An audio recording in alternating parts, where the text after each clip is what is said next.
Story 1. Best friend's fiancé told me I was in love with him, banned my boyfriend from their wedding at my family's cabin, and threatened to cut me out of the groom's life. Hello guys, one of my best friends, Jesse, 30M, is getting married next month to Natalia, 27F. I, 30M, have known Jesse since kindergarten. We grew up together. I lived down the street from him. We used to walk to school together. We were in Boy Scouts together. We literally have seen each other through thick and thin. He ended up dating my ex-girlfriend back in the day when I tried to fit in and was denying who I truly was. I'm gay and he was there when I came out to my family, and his mom and dad have always been like second parents to me. They even refer to me as their adopted son. Jesse is the closest thing I have to a brother. He has had his fair share of girlfriends over the years. He was captain of the volleyball team and even went to college with a scholarship he received from it. He's a good-looking, intelligent guy who's never had a problem with women. It was just hard for him to keep one because his job is so demanding and he didn't really have the time to devote to a woman. But when he met Natalia 3 years ago, he said that he knew she was the one and she was exactly what he's been looking for all these years. She totally gets it. They're head over heels for each other and I couldn't have been more happy for them both. Last year, Jesse and Natalia went to San Francisco where he popped the question and she excitedly said yes. Natalia was always sweet to me. It took her a bit to warm up to our group of friends because we've all known each other since we were kids. I think when that happens, people feel sort of like outsiders because we have so many stories we tell and so many inside jokes. So at first, she came in with a hard shell. And she was trying to get into law school, so I think she was trying to stay as controlled as possible. But for the most part, as soon as she warmed up to us all, she was very sweet and super kind to me. We had even spent a lot of time together just one-on-one. We love thrifting, so we spent time doing that. We did a lot of cooking classes together. She liked exploring new things and so did I, so it was fun to have someone to do that with.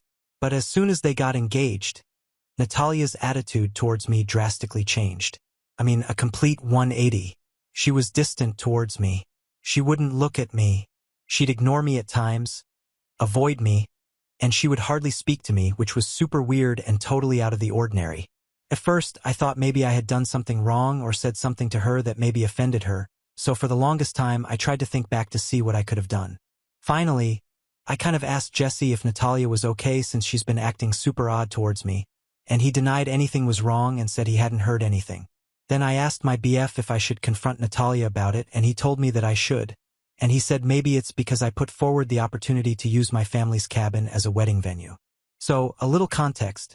When they got engaged, I put forward this idea that they should get married at my family's cabin, a couple hours west from here. I told them it's a beautiful, little, intimate setting and that people can stay there over the weekend and there's camping really close if people want to do that. At the time, they both sounded really excited about the idea and said yes right away. Natalia even wanted to go out and see it for herself to start planning. So all 4 of us went out for a weekend and it was actually so fun. But now my BF, Tom, made me second-guess this and he's saying that maybe they felt pressured to say yes, and maybe Natalia had something else in mind. And I'm like, okay, fair. So I tried to build up this courage to ask her, but until then, I kept my distance from that. 5 months ago, we all received a save-the-date invitation and it showed that their wedding was going to take place, indeed, at my family's cabin. Apparently, they were also going to keep it small due to the size of the cabin, so everyone was only allowed to bring 1 guest. I mean, there were about 30 of us in the friend group, including plus ones, and then whatever family they wanted to attend, so numbers seemed small. But when I looked at my invite compared to everyone else's, I didn't have the opportunity to bring a plus one. Now my BF and I have been together for almost 8 years and we've all hung out before, so she knows of Tom. Then I called her and I said, "Hey, is there a mistake with my invite?" And she goes, "Nope." And she says this really matter-of-factly. Then I say, "So Tom isn't invited?" And again she says, "Nope." And she goes, "I can't even believe we're having this conversation and that you're even questioning me about the details of my wedding and who I am, and I'm not allowed to invite to my own wedding." And I was totally taken aback and I said, "Whoa, you're having the wedding at my family's cabin. I've been with Tom for years. We file our taxes as common law. There's no way Tom isn't going to be there the weekend of the wedding. so I'd crawl up your ass but it better crawl back out. And she goes, I know you love Jesse, and I know you're going to do whatever it is to prevent this wedding from happening, and the only reason why you're invited is because we have to have the wedding at your stupid, ugly-ass cabin. Frankly, I feel sorry for Thomas because everyone knows you're madly in love with Jesse and you always have been, so I don't even know why you'd want him to be there, and frankly, like why you'd even want to be there on the day he marries me. And then I asked her what the hell she was talking about and she said, I knew, and to not act stupid. And then she hung up. I get off the phone and I call Jesse and tell him what just happened and I show him a photo of my invite versus what our other friends have received. He was not happy at all. So he called me back with her on speaker and made her apologize to me. But I didn't believe it for 1 second. I tell Tom what happened as soon as he gets home from work because I'm visibly upset. Tom tries to calm me down and he says that he'll be there no matter what and no matter what that beach says. And he's laughing at the fact that she thinks I'm in love with Jesse and I'm like, I mean I love him, but definitely not like that. And so then Tom and I just kind of laugh it off. Then a bit after receiving the invites, I was invited by Jesse to go suit shopping with him because he needs one and since I'm the best man, I need to get one too. I asked him if Natalia was coming and he said yes, and then I declined at first and he's like, come on. She said she was sorry and you're my best man and I want you there. And I'm like, did you guys even talk about where you wanted the wedding at? Or did you just say yes because it's my family's cabin? And he's like, no, we definitely talked about it and we are both on the same page of wanting it there. And he said that they're really grateful that I even offered it up and they think it's perfect. And I'm like, do you both think it's perfect or do you think it's perfect? And he's like, where are you going with this? And I'm like, I feel like maybe you talked Nat into having the wedding at my cabin. And he's like, if this is still about the phone call you guys had, I'm really sorry about that, but please don't get into your head about this. Nat and I really want to have it at your cabin and we wouldn't have it any other way. We're both so excited and so thankful for you. And so I just brushed it off because I knew he was either saying something to me to make me feel better or he was denying the fact that Nat didn't want the wedding at my cabin because she hated me. So then I end up going to this dress fitting and Nat is ghosting me and totally ignoring the fact that I'm even there. Anything that I say to Jessie, she's criticizing and saying the exact opposite. So we both ended up trying these ugly suits that fit weird and were all wrong for a spring wedding. While Jessie was in the change room, she'd literally tell me to back the hell off or I'll cancel this wedding. I'll take Jessie to the justice of the peace and you won't be a part of any wedding. And then she said, as soon as they're married, she's going to make it so Jesse has nothing to do with you. After you, he'd be dead to him. And she's like, the only reason why you're a part of this day at all is because it's saving us a ton of money and Jesse wants you there. I'm literally sitting there like, this beach is crazy. Even the lady at the store who's helping us is overhearing this and looking at me like, WTF.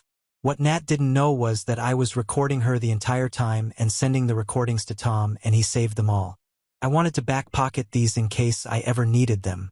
I didn't want to ever have to send them to Jesse because I know how much he loves her, but I was seriously questioning his sanity in choosing this one. Anyways, after Jesse comes out of the change room, I tell him that I'm backing out of this wedding because I don't agree with his choice of partner. I can't stand by him knowing what she's truly like and how she treats me. I can't stand by and just pretend this isn't happening. And he's like, what do you mean? And I'm like, just ask your fiancé. And I get up and leave. I get all of these calls from him and text messages later saying how I could treat them like that and what are they going to do for the venue now and telling me how selfish I am. And then I get calls and voicemails from Nat and she's straight up saying the most heinous homophobic shit to me that I can't ever repeat and she's saying that she knew I tried to sabotage their wedding and I've ruined everything and left them to try and figure out somewhere else to have a wedding that I had planned this all along blah blah blah. So I'm telling all of this to Tom and he's saying that I should save the voicemail that Nat left me and send those and the recordings I made and send them to Jesse. And so I did just that. So I write this big, long message to Jesse basically telling him that I love him like a brother and he deserves to know the truth about who he's marrying. And I don't want him marrying someone who treats people like that. At first, he tries to tell me that I'm just trying to start something, and then I'm like, no, I have proof. I don't want to send you this, but I will. And then he's like, what are you talking about? And I'm like, I had to record her because I knew you wouldn't believe me. And he's like, So now you're just recording people without their consent? And I'm like, Jesse, you need to know what you're getting yourself into. Then I hit send on all of the evidence. After I send him all of that, I don't hear from him for a couple of days until he pops over unannounced. I'm not sure what to think at first. I'm a bit apprehensive. When I end up answering the door, I can see that he's been crying. He asks if he can come in, but he understands if I don't want anything to do with him. Of course, I let him in. We end up chatting about how he's sorry he didn't believe me and he can't believe the way she was treating me and how he was just unknowingly letting it happen. He said that she played him so hard and he doesn't want anything like that in his life. He just kept apologizing and he said that he left her and called it all off. He spent the last couple of days contacting people and telling them that the wedding was off. He thanked me for sticking around and for my friendship over the years, and he said that I never deserved to be spoken to or treated the way that Nat was treating me.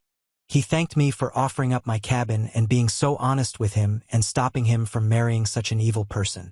He said he really thought that she was the one. He said he appreciates me and our friendship so much, and he just kept saying that he was sorry for how she treated me and what she said. He was blinded by wedding bells and didn't want to believe it because he was just so excited to get married. I told him he's not going to have a problem finding the one, and not just anyone.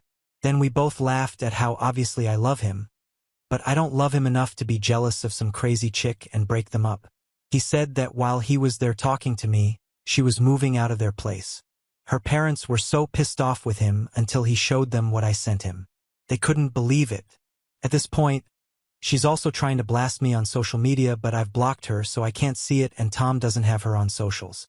People are sending me screenshots and she's throwing all of these homophobic slurs around and saying that I'm a home wrecker and that I sabotaged the wedding because I'm in love with Jesse. There was a friend of ours that went on blast with Nat and started posting videos of what she was saying to me, and it got really wild and a lot of people had my back and messaged me apologizing for how she was behaving. Even her parents called me and apologized.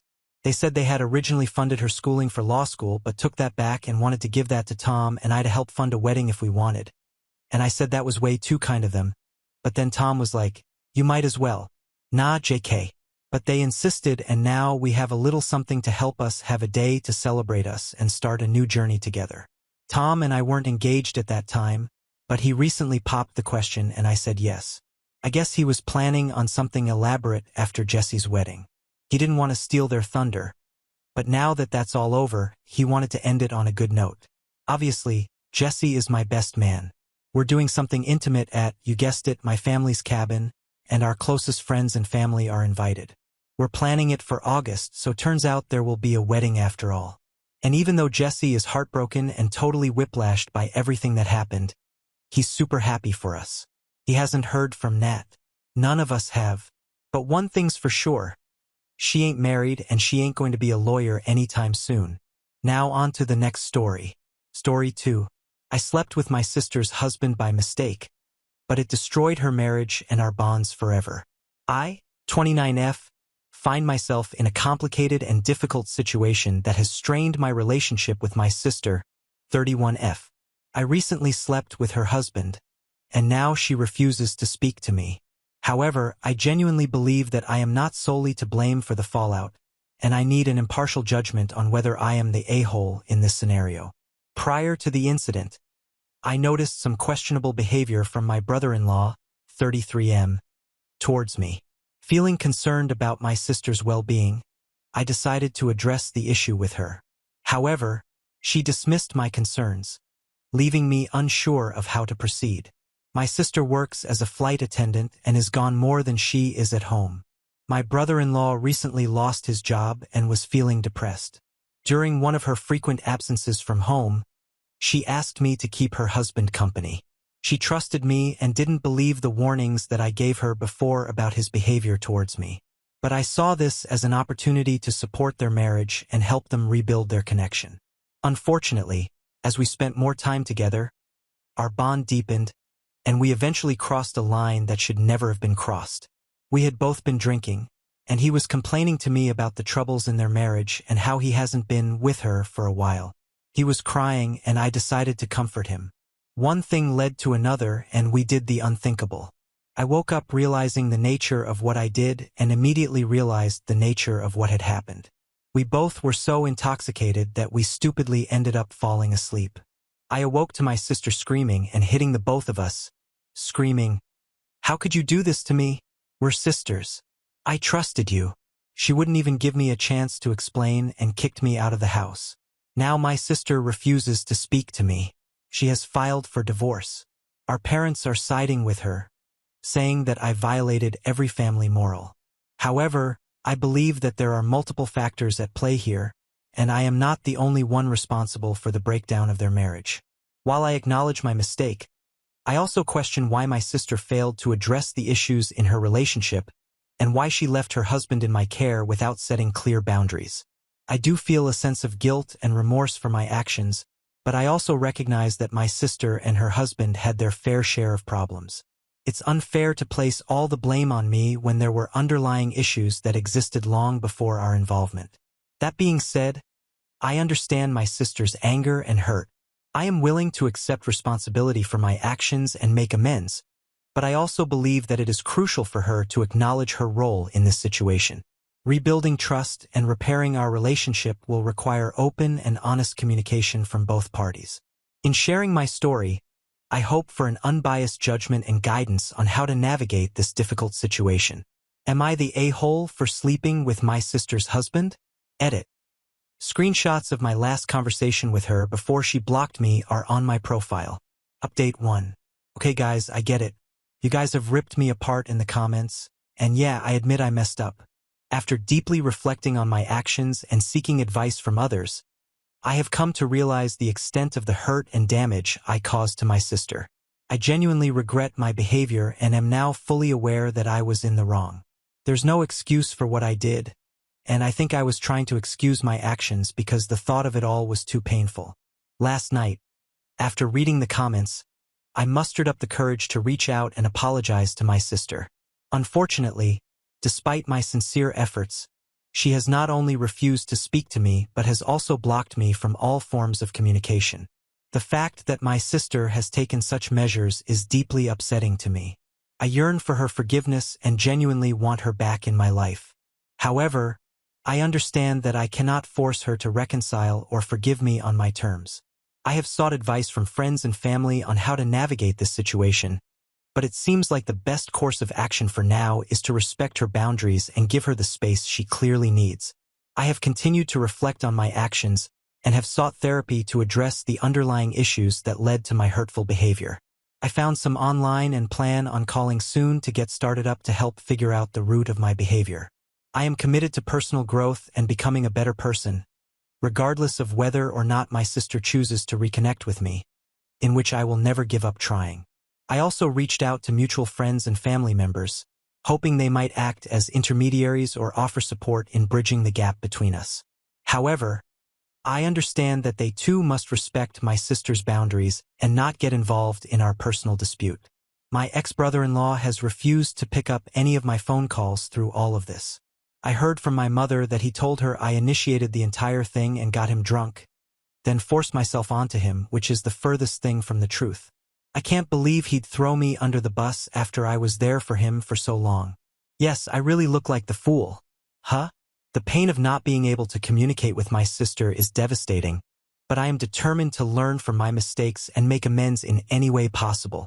I will continue to work on myself and strive to become someone who deserves her forgiveness, even if it takes a significant amount of time. To say the past few months has been insane is an understatement. I feel like my entire world has caved in. While I hold on to hope that one day my sister will be willing to reopen the lines of communication, I also acknowledge the possibility that she may never want to speak to me again.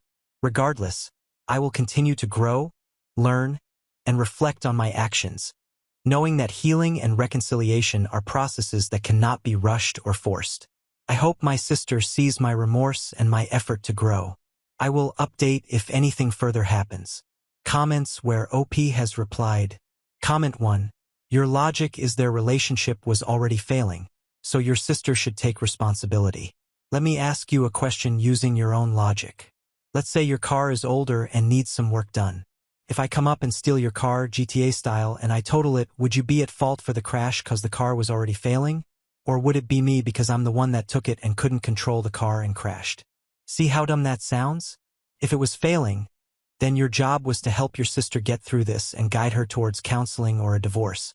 Instead, you guided your way into his pants. I think there's more to the story, and the more to the story is you had feelings for the brother-in-law for a while and this drunk behavior made you act on it. You give off golden child energy in which you've rarely been held accountable. Oh, and if my comment wasn't clear enough, YTA. OP. I understand what you're saying. It makes sense. Comment 2. This has to be a troll post. Rage bait. P. How am I baiting? Do you need to see screenshots between my sister and I? I feel bad. Yes, my point, I shouldn't be completely at fault here. I'm not trying to be a victim. OP's sister. Are you kidding me? You're always the victim, Kelly. Always. You can never take responsibility for your actions. I swear, you could hit someone with a car walking on a sidewalk and you'd still argue it was their fault too for not moving. You betrayed me. You're right. I stupidly didn't believe you because I was in denial about my marriage. But I never thought that you would do this to me. Ever. I helped raise you. I was there for you whenever you needed me. I forgave you for the upbringing we had, with you always being the favorite. You cannot handle the fact that mom and dad are siding with me for once. I never want to see you again. You are no longer my sister. OP, I am sorry. I never meant to hurt you. I am not trying to play the victim at all. I take responsibility, but why am I getting the most heat here? He's just as at fault. All I am saying is that you should have left him or been actively trying to fix the relationship or it wouldn't have gotten this far. But that still does not excuse my behavior. I am the worst. I just don't understand why I get the most heat. OP's sister. Because you are my sister. Men come and go. I am not going back and forth. Have a good life being the slut that you are. Update 2. While you guys are ruthless, I fully see that I was in the wrong and my behavior is inexcusable. I do not deserve to have her as a sister, and I am literally a piece of crap. There's not a single insult you guys can give me that I haven't given myself. Surprisingly, my sister unblocked me, expressing her desire for closure and personal healing. It seems that she has reached a point where she needs to address the past in order to move forward, but she has made it clear that she doesn't wish to continue our relationship. We had an open and honest discussion about the pain and hurt that had accumulated over time. It was an emotional and challenging conversation, but one that allowed us to express our feelings and seek some form of closure. During our conversation, my sister made it clear that she has made the difficult decision to no longer have a relationship with me. She explained that she needs to focus on her own healing and well-being and believes that maintaining a relationship with me would hinder that process. It was a heartbreaking realization for me to accept, but I understand and respect her choice. In our conversation, I took the opportunity to sincerely apologize for any pain I have caused her. I acknowledged my past mistakes and expressed deep regret for my actions. While I had hoped for a different outcome, I understand that my sister's healing journey is her own to navigate, and it may not involve me. Moving forward, I will continue to reflect on the lessons learned from this experience. I have come to understand the impact of my actions and the importance of personal growth and self-reflection. It is crucial for me to learn from this and strive to become a better person, even if it means accepting that my sister wants no further relationship with me. While it is painful to accept the loss of a close bond, I will honor my sister's wishes and give her the space she needs to heal and move forward. I will continue to work on myself, seeking personal growth and understanding, and ensuring that I do not repeat the mistakes of the past. This experience has taught me the importance of empathy, forgiveness, and respecting the boundaries of others. I am grateful for the opportunity to have had this conversation with my sister, as it has allowed me to gain a deeper understanding of the consequences of my actions and the importance of growth and healing in relationships. This will likely be my last update, as there's nothing more to say. I lost my sister and the respect of the people closest to me, but through all of that, she is the victim, not me. I deserve this. Now on to the next story. Story 3. Parents demanded I give half the inheritance to my sister, who had already stolen their money. Then they called my kids stupid when I refused. Last year, my 35F in-laws tragically passed away in a car accident, leaving behind a huge amount of inheritance to me, my husband 35M, and my kids 7F and 5M. My father-in-law had his own business and my mother-in-law was a lawyer. Throughout their lives, they always saved up every penny they could. My husband and I earn enough to live a variable life, so we plan to spend the money on our kids' education in the future. But when my parents got to know about the inheritance, they made other plans.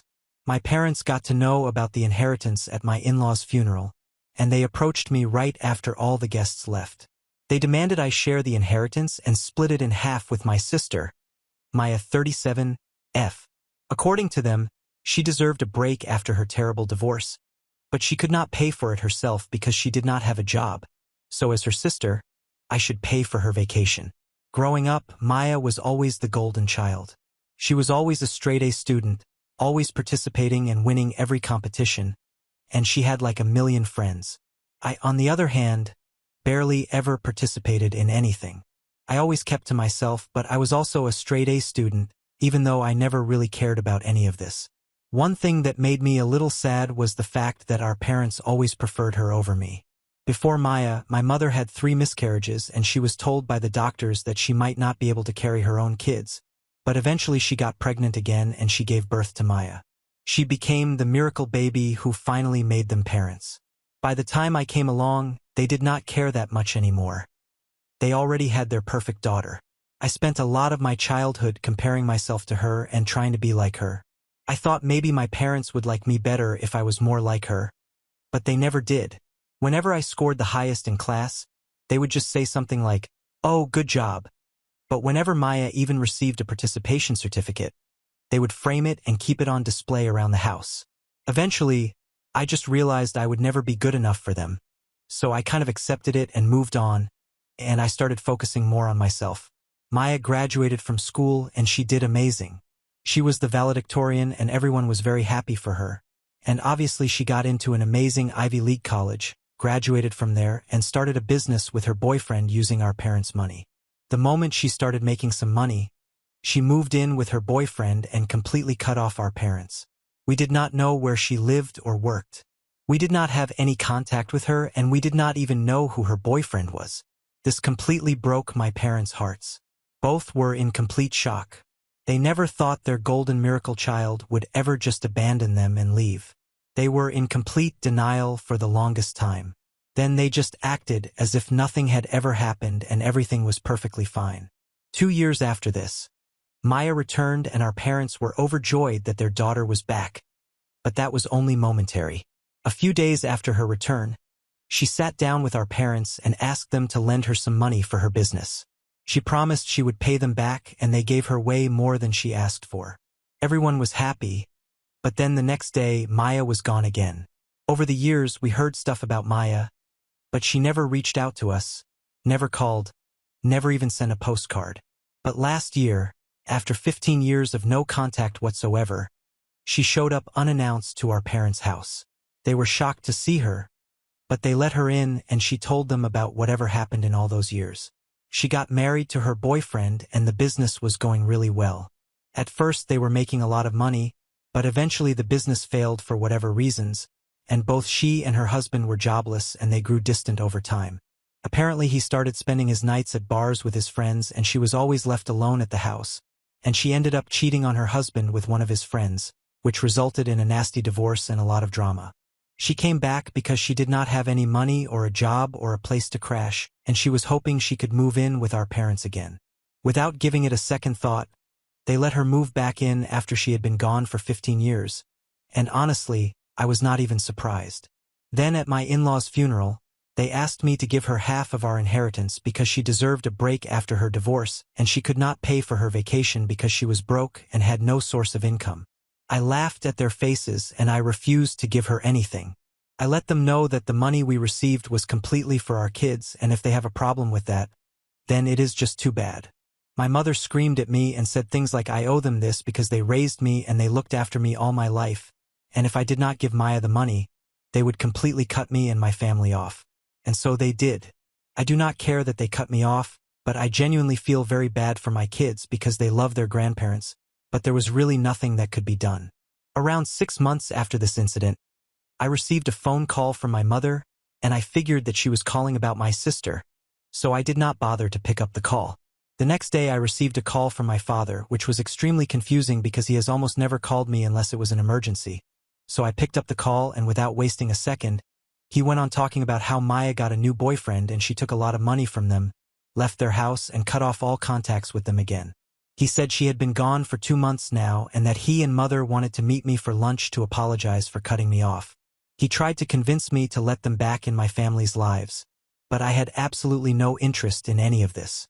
So I waited for him to get done, and I told him that it would not be possible for them to be a part of our lives anymore, and I cut the call. Maya leaves and comes back and leaves again. This is her pattern, and my parents only love me and my family when Maya chooses to ghost them. This is their pattern. I am always the support system, always the only one picking up their pieces after their favorite daughter breaks their hearts and steals their money. But I just cannot do that anymore. I am done. But I feel like at some point I'm also abandoning them, and I feel terrible about that. I do not know if not letting them back into my life is the best thing to do. But at the same time I feel like this is the only thing I can do to preserve my peace. This is very conflicting. Am I the a-hole for not letting my parents back into my life? Update 1.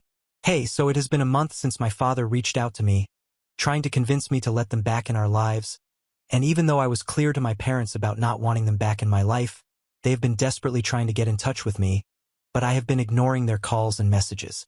So now they have been calling my husband almost every day, trying to make him understand that they're genuinely sorry about cutting us off. He doesn't support them at all, but he feels a little bad for them, so he hears them out whenever he can. He knows about everything that has ever happened, and I spoke to him about what I decided. I told him I was having second thoughts about cutting them off, but he thinks I should not change my mind if I feel so strongly about this situation. My parents mentioned that they apparently miss me because I was the only daughter who truly cared about them and looked after them, and that they are sorry about neglecting me as a child, and they want to make up for it. I really do not care anymore. I know they do not mean any of these things, and the second Maya shows back up, they'll forget about me and discard me like always. If they genuinely wanted to make up for anything, they should have tried when there was time, but it is just too late now.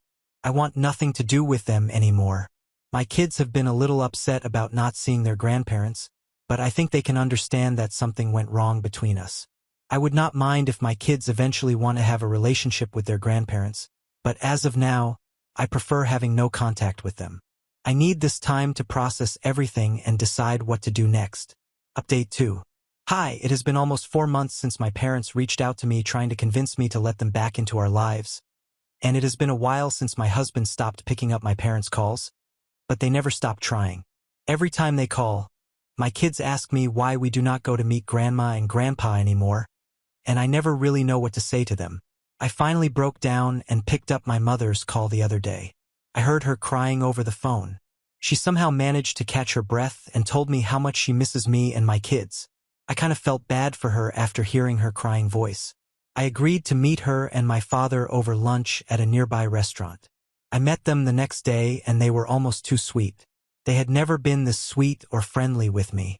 I was expecting screaming, crying, blaming, and a lot of cursing, but to my surprise, that is not how our conversation went. My father apologized for everything that has happened to date. He said he felt terrible about neglecting me and that he understands he should have been a better father to me. My mother was mostly quiet throughout the lunch, which was very out of character for her. All she said was that she was sorry for everything and that she should have prioritized me more. The rest of the lunch was a little awkward with my parents trying to be extremely sweet and nice to me, but every bit of it felt fake. I could not shake off the feeling that they would run away the second Maya returned, so my mind was already made. Before leaving, they asked me if I would be reconsidering letting them back into my life, and I told them that I would not.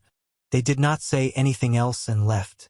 I hope I will finally be able to live a life without any drama that involves my sister or my parents. Update 3. So it has been a month since I finally met my parents again and let them know that I am not interested in letting them back into my life, and they seemed all right with it, but I was obviously wrong. When I told them I did not want them back in my life, they heard if they tried hard enough, I would let them right back in. They have been constantly calling me and my husband. We have blocked them everywhere, and they have new numbers to call us with. I got tired of this constant annoyance and I picked up my mother's call and I told her that I was not interested in having them back in my life for now. I told her I needed some space and time to think and I would contact them when I was ready to talk, and in the meantime, they should not try to reach out to me unless it was an emergency. I also warned her that if they do not stop bothering me and my family like this, I will file a restraining order against them, which finally made them stop calling us all the time. My kids do not ask about them anymore. I think they understood that I got a little upset every time they spoke about them, so they stopped. To be honest, I miss them. They are my parents and I've spent a very long part of my life around them. But I am just so tired of being the discarded one. I think I deserve to have a family that truly loves me and isn't just after me for their own benefit. Maybe eventually we'll be able to talk again, but I cannot do that yet. I need a lot of time away from them. Also, many of you wanted to know about my relationship with Maya. Well, we were never close, but she was my older sister, so I always looked up to her as a kid. She was this huge deal for me. She was perfect in my eyes as well. I wanted to be like her. I used to copy everything she did for the longest time. I admired her, but she did not like me that much. She always tried to make me feel terrible about myself every time I felt good or even all right about something. She was there to make me feel terrible about myself. She would always remind me that I was ugly. I had acne, I was unpopular, and that I would never be able to match up to her, and every time I told my mother about whatever Maya said to me, she would just laugh it off by saying something like, "Oh, she's just your sister. She doesn't mean it. She's just joking." Maybe she was joking. Maybe that's just what siblings do. But what about the part where it hurt me? The person I looked up to and admired so much always said such terrible things to me. All of this was still fine, but she made out with my first boyfriend and that ruined every speckle of love and admiration I had towards her. I was 14 when I got my first boyfriend. Maya was 16. He came over one day and she was there as well. I went to the kitchen to do something and came back to catch them making out on the couch. I was very angry at him, but that was not the worst part. My very own sister broke my heart into a million pieces. Why would she do that to her younger sister? And it did not stop there. Whenever I liked a boy, she needed to get with that guy, and every time I had a boyfriend, she made passes at them. So the pure admiration and love I had for my sister turned into nothing but disappointment, anger, and hatred. So every time she did something terrible, I was not surprised. Update 4. Hi! It has been 3 weeks since I last spoke to my mother, and I was honestly so dumb thinking she would understand what I meant by emergency. So last night, as we were about to sit for dinner, someone rang the bell. We weren't expecting anyone, so we were confused. My husband got up and opened the door and he called out to me. I went up to the door and there my parents were, and so was Maya. My father was holding a bottle of wine, my mother was carrying some food, and Maya was just standing there. They all looked so happy and my mother screamed with excitement stating Maya was back. I could see that she was standing right in front of me with that annoying grin on her face. They invited themselves in and headed right towards the dining hall. I kind of just froze right in front of the main door because I could not understand what just happened. After a few seconds, I followed them into the dining hall and I saw my parents hugging my kids, who seemed a little uncomfortable. I stopped my parents and I took the kids upstairs to their rooms and asked them to play with their toys for now, and I told them I would take them downstairs for dinner in a while. The kids went on to play and I went downstairs into the dining hall where my parents and my sister made themselves comfortable. I asked them what they thought they were doing and they acted all clueless as if nothing had happened and they did not know what I was talking about. All they could say was Maya is back. It took a lot of strength in me to keep my cool and be calm, whereas in reality I wanted to scream and tear their heads off. They were so happy about their beloved daughter Maya being back that they completely chose to ignore the fact that she had stolen from them and abandoned them thrice and is quite literally a flight risk. If she saw a guy walking on the road and she thought he was cute, she would not think twice before stealing from them and running away again. But my parents were blind when it came to Maya. She could do no wrong in their eyes. It is all right that she stole and ran away. It can be forgiven and forgotten completely. I just could not believe them. Are they really that blind? Could they really not see her pattern?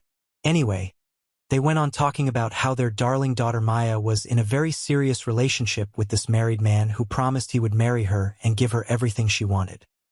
He asked her to move in with him, and he made her pay the house rent all the time, which she did with our parents' money. But he was never around and always too busy with that wife of his. So she got bored and she cheated on him with another man. Then the married guy broke up with her, so she moved in with the other guy who had a stable job and used to earn a decent amount, but Maya did not have a job, so she used to sit around at home doing absolutely nothing. Eventually she got bored of this guy as well, and she cheated on him with his younger brother. When the guy found out about this, he broke up with her and kicked her out. After all of this, Maya came back to our parents and they welcomed her with open arms. Of course they did. What else did anyone expect? Even after all of this, after everything she did to our parents, she was the definition of perfection. I knew for a fact Maya would leave again and that would crush them, but the only difference would be that I would not be there to help them out anymore. This incident made it very clear that this loop is never ending. There's no way out of it. The only thing I can do is keep myself and my family out of this. I did not even try to be nice to them anymore. I just asked them what they were expecting from me, and they looked very confused as if nothing had happened and I was just so done with all of it. At this point, I just asked them to get out of my house. I did not care if it was humiliating for them or about anything. It was late. My family hadn't been able to have dinner because of their intrusion, and I just wanted them to be gone. I was so tired that I even promised them I would meet them at their house for lunch whenever they wanted me to. I just needed them to leave my house at that very moment. They were satisfied with my proposal. They said I should come over the next week, and I agreed, and they finally left. I will let you guys know what happens at lunch. Update 5. Hey guys, so I went to my parents' house for lunch the day before yesterday. I needed a day to process everything that happened at their house. So I somehow dragged myself out and drove myself to their house. I went in and sat down in the living room, and Maya sat right in front of me. It was awkward because no one was speaking. Then my mother came in and let us know that the food was served and that we should join them at the dining table. Then my father started trying to make conversation with me. He asked me about my husband, my kids, my job, and other similar things. After some chit-chat, everyone was quietly eating for a few minutes. Then my mother started speaking. She went straight to the point, and the point was the inheritance again. The reason they've been contacting and bothering me and my family for almost a year now was the inheritance. They demanded I give half of it to my sister, or as they called her, their golden child. According to them, my sister deserves that money. She has been through hell, and the only way she would feel better is if she got half of the inheritance. I reminded them that the inheritance is being kept for the kids and their future. It will be used for their education and whatever else they require. I also said that my sister did not deserve the money at all. On top of that, she did not even know my in-laws, let alone deserve their hard-earned money. My mother just said that it doesn't really matter and Maya did not need to know them to get their money. I was already pretty angry and annoyed with them, but I still tried my best to keep my calm and be civilized. I reminded them again that the money was for the kids and me, and my husband would use it for their schools, colleges, and whatever else they needed. After hearing this, my mother had the audacity to say that I would be wasting the money if I spent it on my kids because they couldn't pour water out of a boot if the instructions were on the heel. This is where I absolutely lost my mind. My kids really love their grandparents, and this is what their grandparents had to say about them. I was already so done with them, but there may have been a chance of us reconciling sometime in the future, but her saying things like this about my kids was crossing every possible boundary I had. I completely lost it and screamed at all of them. I called out my parents for being the worst possible parents to me. I told them how I felt about everything, how I felt about them always prioritizing Maya over me, how she always messed up and was never punished for anything. But on the other hand, even if I did not do anything, I was always screamed at. Nothing I did was ever good enough for them, but their darling daughter, who abandoned them time and time over, was treated like a princess and given everything she ever wanted. At this point, I was bawling my eyes out and I stormed out of the house and drove back. I blocked them from everywhere and they have not tried to reach out to me anyway, and I'm really hoping it stays like that. I am extremely tired of this, and if they try to reach out to me again, I do not really know what I will do. Update 6. Hi again. It's been a couple of weeks. I had some time to cool off and think about whatever happened, and as much as I had hoped that my parents would stay away, they did not. They showed up at my house again last week. Just the parents. No Maya in sight this time. They were not as cheery and excited as they were the last time. They looked sad, and I figured out what happened. Maya left, so the backup daughter was now needed. Unfortunately, the backup daughter was not available this time around. I did not let them into my house. I went out on the front porch and closed the door behind me so that they could not enter. I did not want them anywhere near my kids. I asked them what they wanted, and my mother started crying and telling me how their favorite daughter, who could do no wrong, left again. I think she expected me to be surprised, and she did not like it when I laughed at her. I mean, what did they expect? They thought Maya would stay? That was probably the funniest, most realistic thing I have ever heard. My mother could not tolerate my behavior and started screaming. She forgot that she was not inside the house, and she said all sorts of things. She blamed me for Maya running away. I asked her what she meant, and she said if I had just shared the inheritance in half and let her have her much-needed break, she would still be here living with them, and they would be the happy family they always wanted to be. This made me laugh even more. I asked her what she thought Maya would have done with so much money. Did she think her favorite daughter would have used that money to make their lives easier in any way? Because anyone who has even heard of her would be able to guess that she would have taken that money and she would have never returned or even looked back. While my mother was screaming and crying and blaming me for everything, my father was just standing there with a sad face. Throughout this whole thing, he did not utter a single word. He kept staring at the ground. After my mother was done rambling on about everything, he spoke up. To my surprise, he said he was done waiting for Maya and that he realized that there was nothing I or anyone could have done that would make her stay back. Every time she got a guy, she ran away with them, and he was done taking her in. He said the only reason he kept letting her come back and live with them was because my mother always begged him to do so. She always reminded him about the fact that Maya was their first child, the one who made them parents. But I did not believe a word he said. Even if this was what happened, he always seemed overjoyed by the fact that Maya was back, and he never tried to stop my mother from demanding that I give up half of the inheritance to her.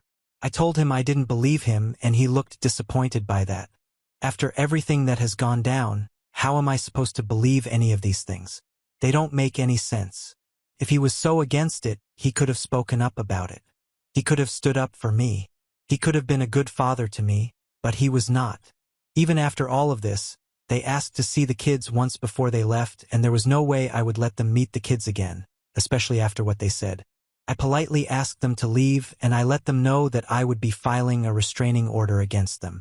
I have given it time. I have waited and hoped that they would understand and I would not have to take any serious measures, but unfortunately, they have left no choice. I have already filed the restraining order. Now I finally feel like this huge weight has been lifted off me. Sure, I feel a little sad about this, but I have had enough of all this. This was the only way I could have brought peace to me and my family. Now on to the next story. Story 4. Mill brought my husband's cheating ex to our wedding to teach me how to be a good wife. Now her marriage of 30 years is over and she wants my help to fix everything. Hi!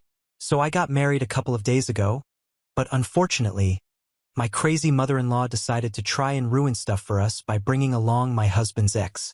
Now obviously, things are not going well for her, but she wants my help to set the record straight with her son and husband, and she's been trying to guilt-trip me into helping her out. But I'm not sure if I want to do that. For context, my husband Nick, 27M, and I, 27F, have been together for the past 3 years. My mother-in-law, Tina, has never liked me. Actually, never liked me is an understatement. She hated my guts right from the first day that she met me. She wanted Nick to get married to his ex, the one who ended up cheating on him, Vicky, 27F. Nick and Vicky had been together for a really long time. They have known each other since they were kids because their parents are friends. They went to the same schools all their lives, started dating in high school, and stayed together until their freshman year in college. They had only parted ways in college, which is when they took a break from their relationship because they didn't want to do the long-distance thing. Nick and I met in college and we became friends quite quickly, but that's all that we were, friends. I had a thing for him, but I never told him because I knew about him and Vicky, and even though they were on a break, I didn't want to make a move and try to ruin whatever they had. And from what I know, he never hooked up with any other girls when he was in college either. For him, the only reason he and Vicky had taken a break was because of the long-distance situation, not because they wanted to explore other options. So, in his case, it was always pretty clear that he wanted to be with Vicky. After we graduated, he and I stayed friends, but it was always platonic. And then Vicky came back here as well, so their break was over and they were back together. For about a year after graduation, Nick and I hardly kept in touch because he was busy with work and Vicky, and I was also busy with my job, so we didn't get to speak to each other much. But then one day I just ran into him at some concert that I was attending with a couple of friends. We got to talking, and of course, since I didn't see Vicky with him, I asked him about it, and he told me that they had broken up just a week before the concert and he was here with his friends to cheer himself up. He told me that Vicky had apparently been cheating on him with some guy she had met in college ever since she had come back here, so they were done. Apparently, they had started hooking up when she was staying out of state, and after she had come back here, she had planned on breaking up with Nick, but never really got around to actually doing it. So she had just been texting him behind his back, telling him that she would break up with Nick eventually. And about a week before that concert, he had found those texts on her phone. They ended up having a huge fight and he moved out that day. Obviously, I felt bad for him because we had been good friends and I knew how serious he had been about his relationship with Vicky. Their families even wanted them to get married and he wanted that as well, so it must have been a huge shock for him. We ended up spending the entire concert together, which annoyed our respective friend groups, but we didn't care. That's how we started becoming friends again, and almost 1 year after that, he asked me out on a date. That is how our relationship started, and in the beginning, both of us were quite skeptical, so we decided to take it slow. But thankfully, things worked out, and within 6 months of our relationship, he had introduced me to his parents. Unfortunately, while his dad was quite okay with me, Tina hated me because according to her, I was the one who had ruined her son's relationship with his soulmate. I don't understand where she got that from because she knew that Vicky and Nick had been broken up for almost a year before we even went out on our first date. Granted, she didn't know about the cheating because after the breakup, Vicky had practically begged Nick not to tell anyone about the fact that she had cheated, because that would create a lot of drama and uproar in her family. Their families had been friends for generations since their grandfathers had been business partners, which meant that their families were equally invested in their relationship. And she was right about the kind of trouble it would create for her if anyone found out that she had been cheating on Nick, especially since their mothers wanted them married more than anything else. So Nick had kept it a secret and never told his mother about it. But he shouldn't have had to. The fact that Nick and Vicky had broken up should have been good enough for Tina if it was good enough for his dad. I couldn't understand why she needed to go out of her way to hate on me. Anyway, she was always very cold towards me and acted as if I was beneath her. Nick always stood up for me to the best of his abilities, but that didn't seem to affect her at all. After one point, we just accepted that she was not going to change and was always going to blame me for their breakup, even though I had nothing to do with it. So I started giving her the cold shoulder as well, and that's how we have dealt with the situation for the past 3 years. Then Nick and I got engaged 8 months back, and last week we had our wedding. All throughout these 8 months, Tina has done nothing but sulk about it, but nobody cares. And I guess that's why she decided that she had to pull off this crazy stunt at our wedding just for attention and also to put me down, I guess, since that's one of her favorite hobbies.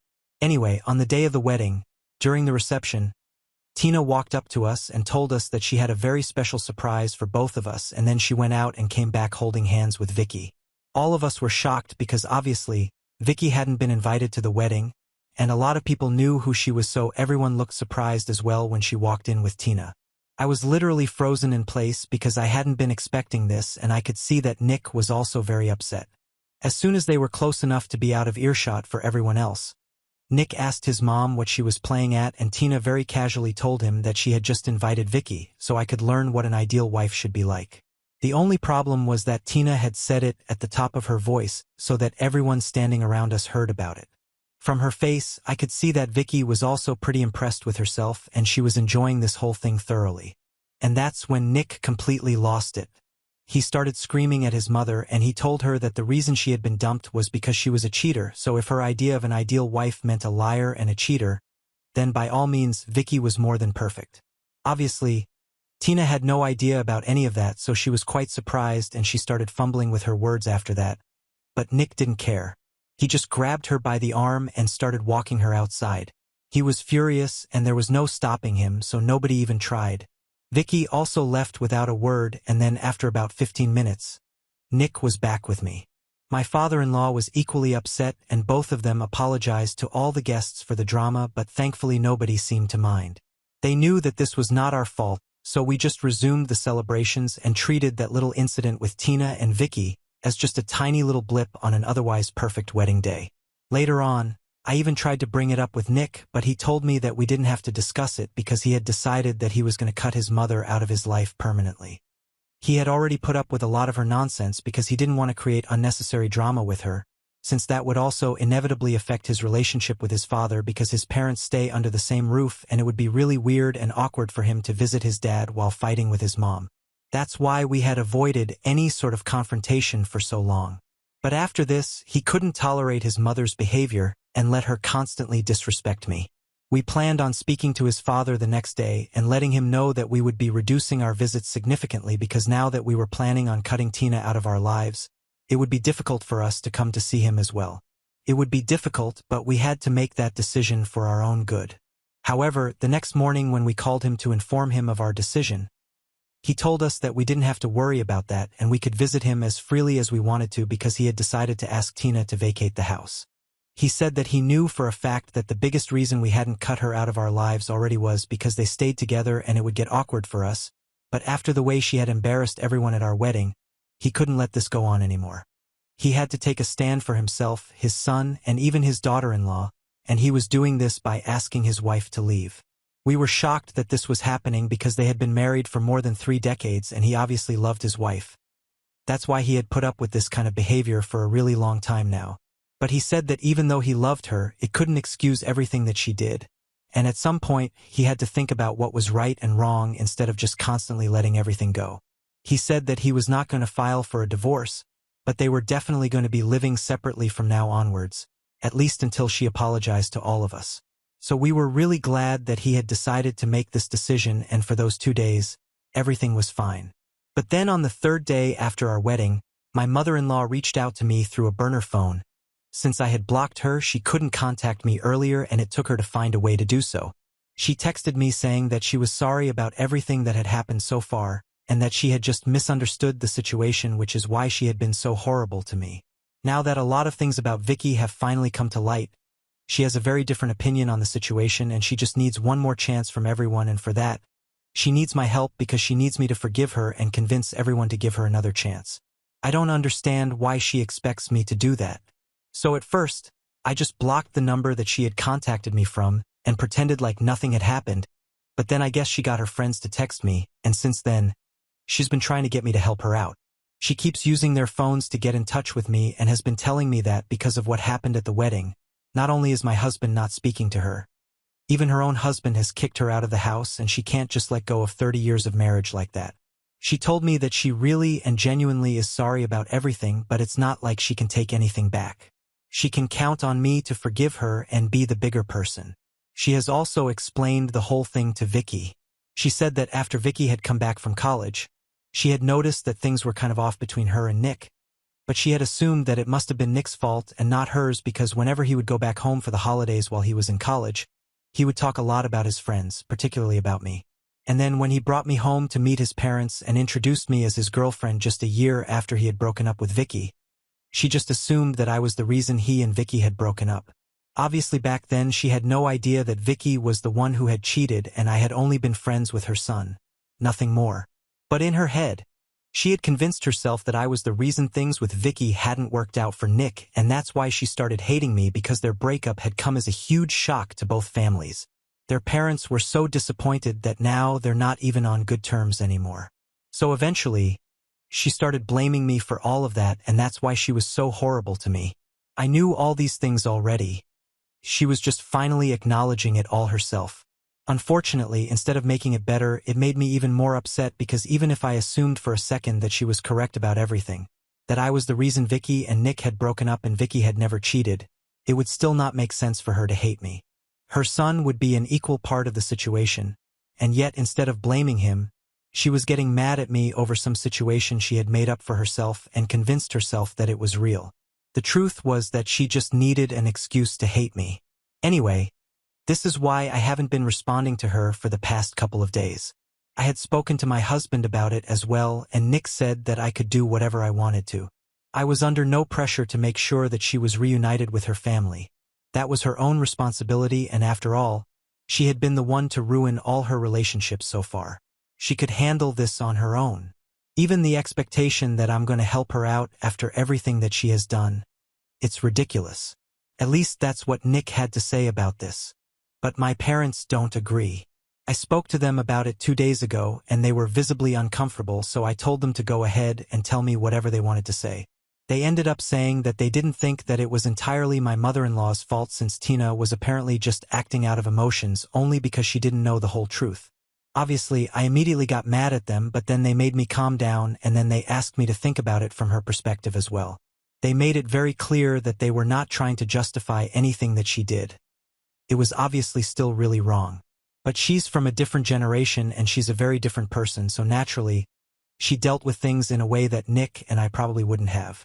They explained to me that in her head it seemed as if I was the one who ruined Nick and Vicky's relationship, and along with that, I also ended up ruining a lifelong friendship that they had had with Vicky's parents. Her husband had a different way of dealing with it, but her way of dealing with it was to start treating me badly. Of course, what she did at the wedding was out of line, but in her defense, she had no idea that Vicky had cheated. And they told me that I didn't have to forgive her. Neither did I have to do as she asked of me, but they just wanted me to think about it. So that's what I've been doing. I've been thinking about it a lot, and now I'm very confused because it is true that Tina had no idea that Vicky had cheated on her son, and that's what had ruined their relationship. Also, I didn't know that Nick used to talk about me at home when he was in college and on a break with Vicky. That way, I guess I can see why Tina would think that I had created a rift between the two of them for my own good or something. But that wasn't the whole truth, and I still feel like regardless of what the truth was, she should have treated me with respect when Nick started dating me. I'm in two minds right now about what to do, and my biggest dilemma is whether she should have been told about Vicky's cheating right from the beginning or not, because I guess that would have saved everyone a lot of trouble. So are my husband and I the odd ones out for never telling his mother that his previous relationship hadn't worked out because his ex had cheated on him? Edit. For those asking, I really don't know why Vicky showed up. I don't know what she was expecting.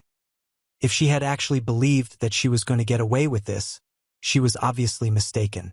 And yes, so far she knew that we had kept her secret about her cheating on Nick. I knew the truth, and even I hadn't said anything about it to my in-laws just because I knew that's not what Nick wanted, and I did not want to betray his trust. Even though I knew that somewhere deep down it might have made things better for me. She was literally indebted to us, and she decided to try and screw us over. I have spoken to Nick about it, and he told me that this was completely out of the blue. He was just as blindsided as I had been because after he started dating me, he has had no contact with Vicky. In fact, she's been blocked everywhere. His guess is that she probably just showed up for the drama. There was no other motive. He knows that she hates him because even though he had kept her cheating a secret from his parents, he hadn't bothered to do that for his friends, and since they had a huge group of friends that both of them used to be a part of in high school, she pretty much lost all of them because nobody wanted to speak to her after they found out that she had been cheating on Nick, and that's what had led to their breakup. Instead of acknowledging the fact that she had screwed it up for herself, she held him responsible and tried her best to badmouth him all the time to anyone who would listen. So he knows that she never liked him after the breakup, but this was going way too far.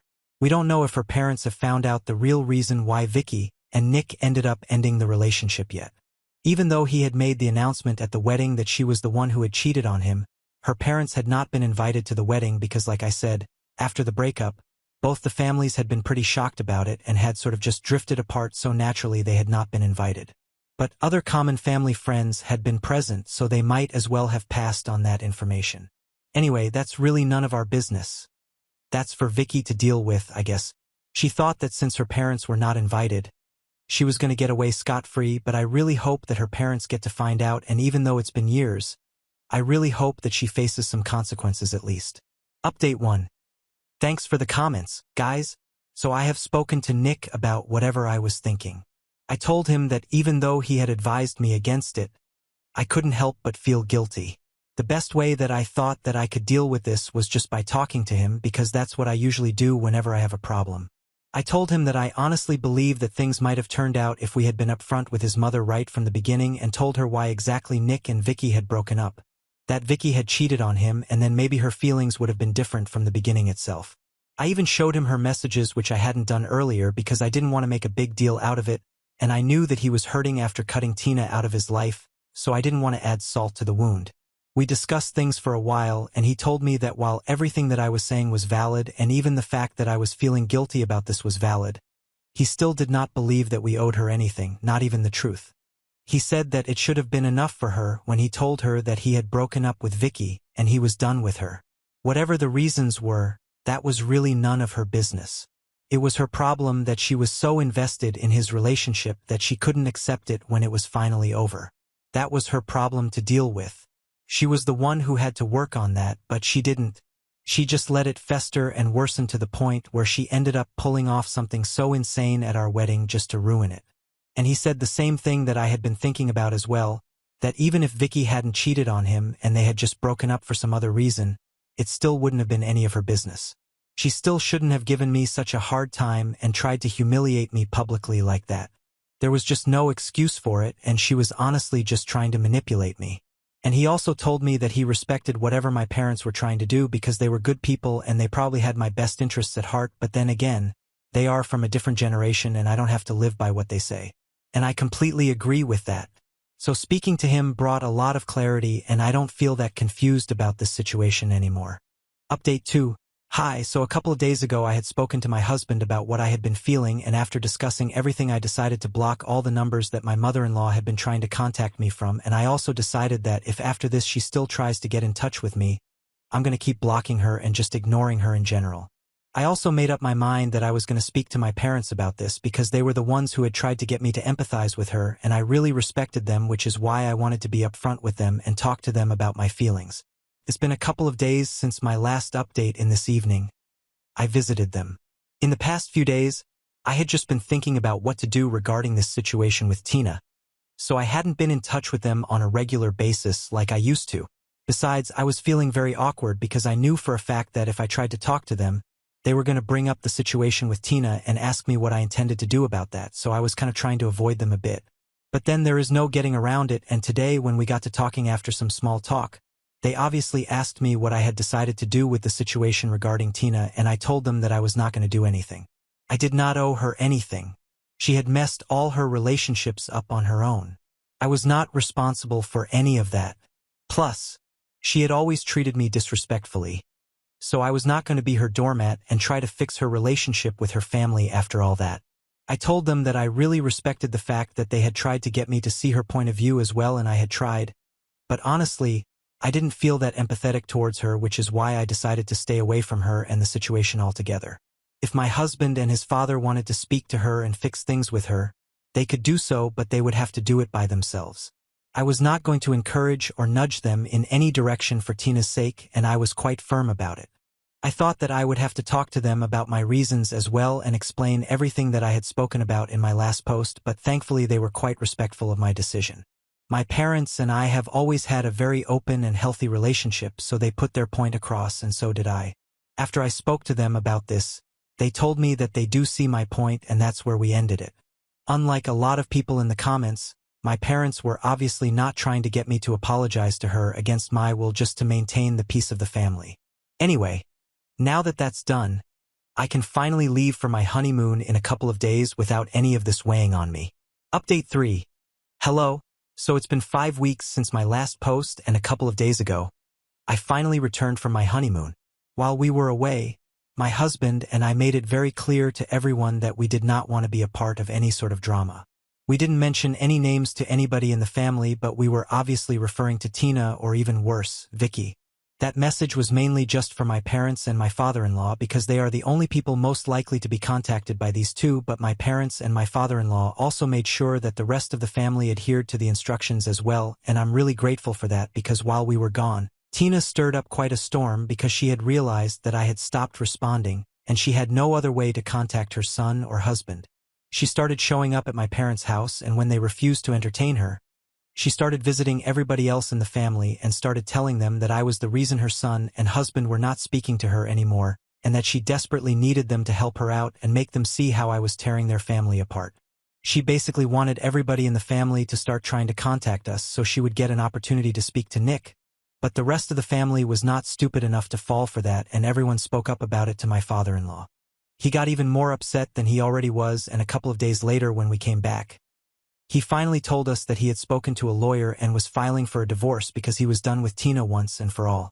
He has already communicated her decision to her, and she's obviously not happy about it, but she is still deciding to take out her anger on me. For some reason, she and Vicky have been sending emails and messages to everyone telling them that the reason that Nick had broken up with her was because he had been emotionally involved with me, and that cheating was just some story that we had cooked up to make him seem like a saint, and now we were tricking everyone into believing that just so that nobody would judge us and they would become the so-called villains. I mean, I don't even understand what they're trying to do at this point. They're pretty much just grasping at straws. Vicky is desperate to be accepted back into her family, since after her parents found out that she and her cheating was the reason that they had lost their lifelong friends, they cut her off too. Obviously, Tina is going through pretty much the same thing. She wants her son and husband to accept her back into the family as well, but thanks to their own behavior, I don't see that happening. Anyway, I don't care about any of that. I'm just happy that Nick and I don't have anything to do with Tina anymore, and I'm really happy that I didn't try to fix things for her because I'm pretty sure it would have backfired. Whatever, I'm happy, so is Nick, and I'm pretty sure that after the divorce, my father-in-law will be better off as well. Now on to the next story. Story 5. I called off my wedding after my fiancé secretly allowed kids but banned my teenage daughter and claimed it was because my daughter ruined our engagement party by being sick. I, 38M, was supposed to get married to Addison, 40F, earlier this week, but I canceled it at the very last minute. We have been together for the past 3 years. We got engaged about 6 months ago, and up until the engagement, everything was going fine. Things started going downhill when we started talking about who we wanted to be there at the wedding. Since I have a daughter, I wanted her to be there, but Addison made it very clear that she did not want any kids at the wedding. It was a weird stance, especially considering the fact that she has 2 children of her own from a previous marriage as well, and she also has 6 nieces and nephews who she is very close to. So I didn't understand why she didn't want any kids at the wedding, especially since all the people that we had invited were also parents. We had a bunch of fights about it initially, but then I gave in and I told her that as long as she was not going to invite any kids from her side of the family, I was fine with keeping my daughter away from the wedding. For the record, my daughter is not even a little kid. She is 14 years old, but that did not make any difference to Addison. She told me that she didn't want any exceptions, and as much as she adored my daughter, her own kids, and even her nibblings, she wanted a stress-free wedding and she didn't want to offend anybody with kids, so she was keeping all kids out. I was quite upset about it, but if she wanted a child-free wedding so bad, I figured that I wouldn't be able to do anything about it since she had already made up her mind. Besides, the wedding itself was going to be pretty small. We were literally getting married in my parents' backyard with just a couple of our friends and family attending, so I figured that the kids wouldn't be missing out on anything too much fun. I was fine with her decision until a couple of days before the wedding. That was when I found out that while she had told everybody else that this was going to be a child-free wedding, she was still going to have her own kids and her nibblings at the wedding. I was at work when I received an email from her younger sister, Kate, and it was just a bunch of photos of her 2 daughters dressed in wedding-appropriate clothes, and she was basically asking for approval. I was confused for a couple of seconds until I noticed that Kate had sent that email to our joint email address that we had created specifically for wedding-related communication so guests could RSVP and other stuff like for vendors and all that. I knew it must have been an accident, but it was too late. I'd already taken a screenshot. I had already seen the email since I was taking a break, and they got unlucky with the timing. A couple of minutes later, after I had put 2 and 2 together and figured out what was going on, I tried to check the email again, but of course by then, Addison had deleted it already. I was furious about what she was trying to do, but when I got back home that day from work, I didn't say anything. I pretended like everything was fine. Initially, she was acting a bit strange, probably out of fear that I might have read that email and figured things out, but when I didn't give anything away, she got normal as well. This was about 2 days before the wedding, and I knew that she was up to something behind my back, so I decided to speak to my daughter about how she felt regarding Addison. I had had the talk with her earlier as well, even before I had proposed, but I thought that it would be better to talk to her again because by then I was having serious second thoughts about the wedding. I'm lucky that I did make that decision because when I spoke to my daughter, she told me that before the engagement, Addison had always been very nice to her whenever they met, but after the engagement, something had definitely shifted. My daughter told me that she hadn't spoken about it to me because she would see that I was really happy with Addison and she did not want to ruin that. But after the engagement, Addison started behaving weirdly with her because every time that she would visit, Addison would behave very differently when I was not around. According to my custody arrangement, I'm supposed to have my daughter for half the month, and that's a pretty significant chunk of time. From what she has told me, apparently Addison would switch on the charm whenever I would come back home from work. But for the rest of the time, she would totally ignore my daughter, and that hadn't been the case before the engagement. It was really bizarre hearing about it. Then when my daughter told me that when she was told that Addison wanted a child-free wedding, she figured that she probably didn't want her in her life that much anymore, and so she didn't even fight for it. I felt really disappointed in myself for even allowing Addison to walk all over me and talk me into not inviting my own daughter to my wedding, and that was when I decided to cancel this wedding. I spoke to Addison just the day before the wedding, and I decided not to bother going back home that day. Addison tried to contact me several times, but I didn't respond, and I knew that she would contact my parents next. So I instructed them to tell her that I would see her on the day of the wedding itself, and instead of going back home that day, I just spent the entire day with my daughter because I felt like I really needed to make up for all this. By the end of the day, both of us felt significantly better, and after dropping her back at her mom's place, I crashed in a hotel room and went straight to my parents' place the next morning, with just an hour to go before the ceremony was supposed to begin. When I showed up, I could see that a couple of people had already arrived, including my in-laws and both of Addison's sisters, Kate and Amelia. Unsurprisingly, even their kids were with them. All 6 of Kate and Amelia's children and even Addison's 2 kids were there running about because all of them were under 12. When she saw me, Addison rushed to greet me at the door and started explaining that even though she had specified it to Amelia and Kate that this was going to be a child-free wedding, they still couldn't leave the kids behind, and so we would have to accommodate them along with her children since, in spite of her instructions, her parents believed that it would be weird to get married without her own kids. She was coming up with a bunch of ridiculous explanations, and I could tell that she thought I was mad. But I didn't even say anything until she was done talking. Then she started asking me about why I was dressed, where I had been the previous night and stuff. I just laughed in her face, brought out my phone and showed her a screenshot of that email that Kate had accidentally sent to the joint email account, and that was enough to shut her up. She knew instantly that she was caught. There was no talking her way out of this, so she just started apologizing. But it was too late. I told her that I had spent the previous day with my daughter, and I had found out that for the past couple of months, ever since we got engaged, she had been treating her differently, and at this point, I didn't even want an answer or an explanation. I just wanted to tell her that we were through. I was not getting married to her because it was obvious that she did not value my daughter, and it was really sad because I had never treated her children any differently from my own daughter, but it was clear that me and my family did not hold any value in her life, and so I didn't think it was a good idea for us to be getting married anymore. Having said that, I didn't even wait for her to say anything. I just walked off. She kept calling for me, but I didn't even turn around. I just walked back to my car. Then I drove to the hotel, and then because I had nothing else to do, I took a really long nap. I woke up around noon to thousands of messages from everybody that I knew who had been invited to the wedding. My friends and family were all very confused, and my in-laws were very upset. But I couldn't bring myself to care about any of that. I just explained the situation as briefly as I could to my friends and family and left it at that, and then I went to see my daughter. I told her that I had called off the wedding and that now I would spend more time with her because I felt like in the past couple of months, we had started disconnecting without even realizing it. Because I knew that earlier if she had a problem with anybody seeing, she would have come to me immediately, and because she hadn't done that with Addison, I knew that there was a problem. Both of us got a little emotional, but at least we were able to sort that out. Now coming to Addison, that's what I've been struggling with. It's been 5 days since the day that we were supposed to get married, and by now, pretty much everyone knows exactly why I canceled the wedding.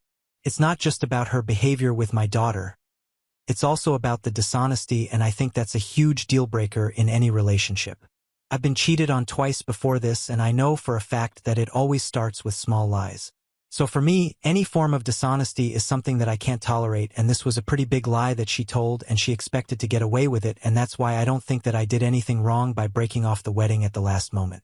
Quite frankly, I can't bring myself to pretend to care that I did it at the very last moment. It might have been very unceremoniously done, but I think it's fair enough since that's exactly how she planned to spring the whole situation with the kids onto me at the very last moment. However, her family is very upset that I didn't even give her a chance to explain and think that I'm being unfair. Addison, along with the rest of her family, has been texting me nonstop, and all she has to say in her defense is that she couldn't outright ask me not to invite my daughter, but she had her reasons.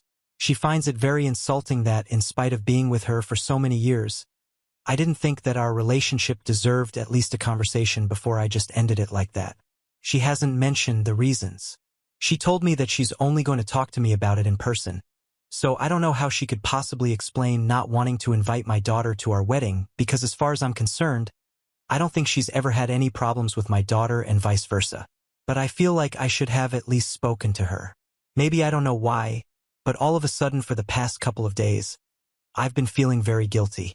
I feel like I should have just been honest with her instead of creating so much drama and pretending like everything was fine until the last minute. The day that I found out what she was planning, I should have just come back home from work and confronted her about it, but I didn't, and I feel like if I had done that, a lot of the drama that's happening right now could have been avoided. I feel like a bit of a jerk because of that. So, I asked Aita for not speaking to my fiancé and canceling the wedding at the last minute. Update 1. It's been 3 days since I posted and I'm still staying in the hotel. But today I reached out to Addison and I told her that she had to move out of the house at the earliest. After all, it used to be my house before she moved in, so I think it's only fair that now that we are done, she has to move out. I've given her until the end of the month, and until then, I think I'm going to crash with a friend because I don't think staying in a hotel is a feasible long-term idea. Apart from that, I'm feeling much better about my decisions because my friends have reassured me that at the end of the day, I chose what was most important to me, and that's being a father. I don't think that I have to be sorry that my daughter is most important to me. If anybody has a problem with that, they can stay out of my life, but I'm not going to be apologetic for choosing my daughter. I really don't care what Addison's reasons were. If she can't explain it to me through text, I don't think I need to hear them at all because right now, I just don't want to see her at all.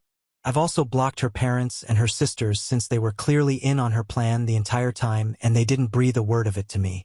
It's just really disappointing because I actually got along quite well with these people and I had really assimilated into their family, or at least that's what I believed before all of this happened. Anyway, so far I hadn't been responding to Addison, but last night I told her to look for a place and I also told her that whatever reason she had for not wanting to invite my daughter, she could either explain it to me through text or she could just let it go because whatever damage had to be done, it's already been done and there's no going back from this at this point. That's all I had to say to her, and after that, she hasn't replied, and for those of you who were asking, I'm sorry, but I really don't know what her reasons for suddenly becoming so different around my daughter could possibly be. I've spoken to my daughter at length about this because I am really curious, but unfortunately she had no idea either. When I showed her the messages and spoke about the reasons, she was just as confused as I was, and she told me that when Addison started acting differently around her, even she had been very taken aback and she had even tried to get the relationship back to normal in the initial stages after the engagement, but she just kept acting coldly and was pretty much indifferent to all the efforts that my daughter put in. So if anything, Addison was the problem here from whatever I've heard from my daughter. I know a lot of kids find it very difficult to come to terms with the fact that their parents are moving on. But trust me, my daughter is not one of those kids and she's definitely not lying about Addison.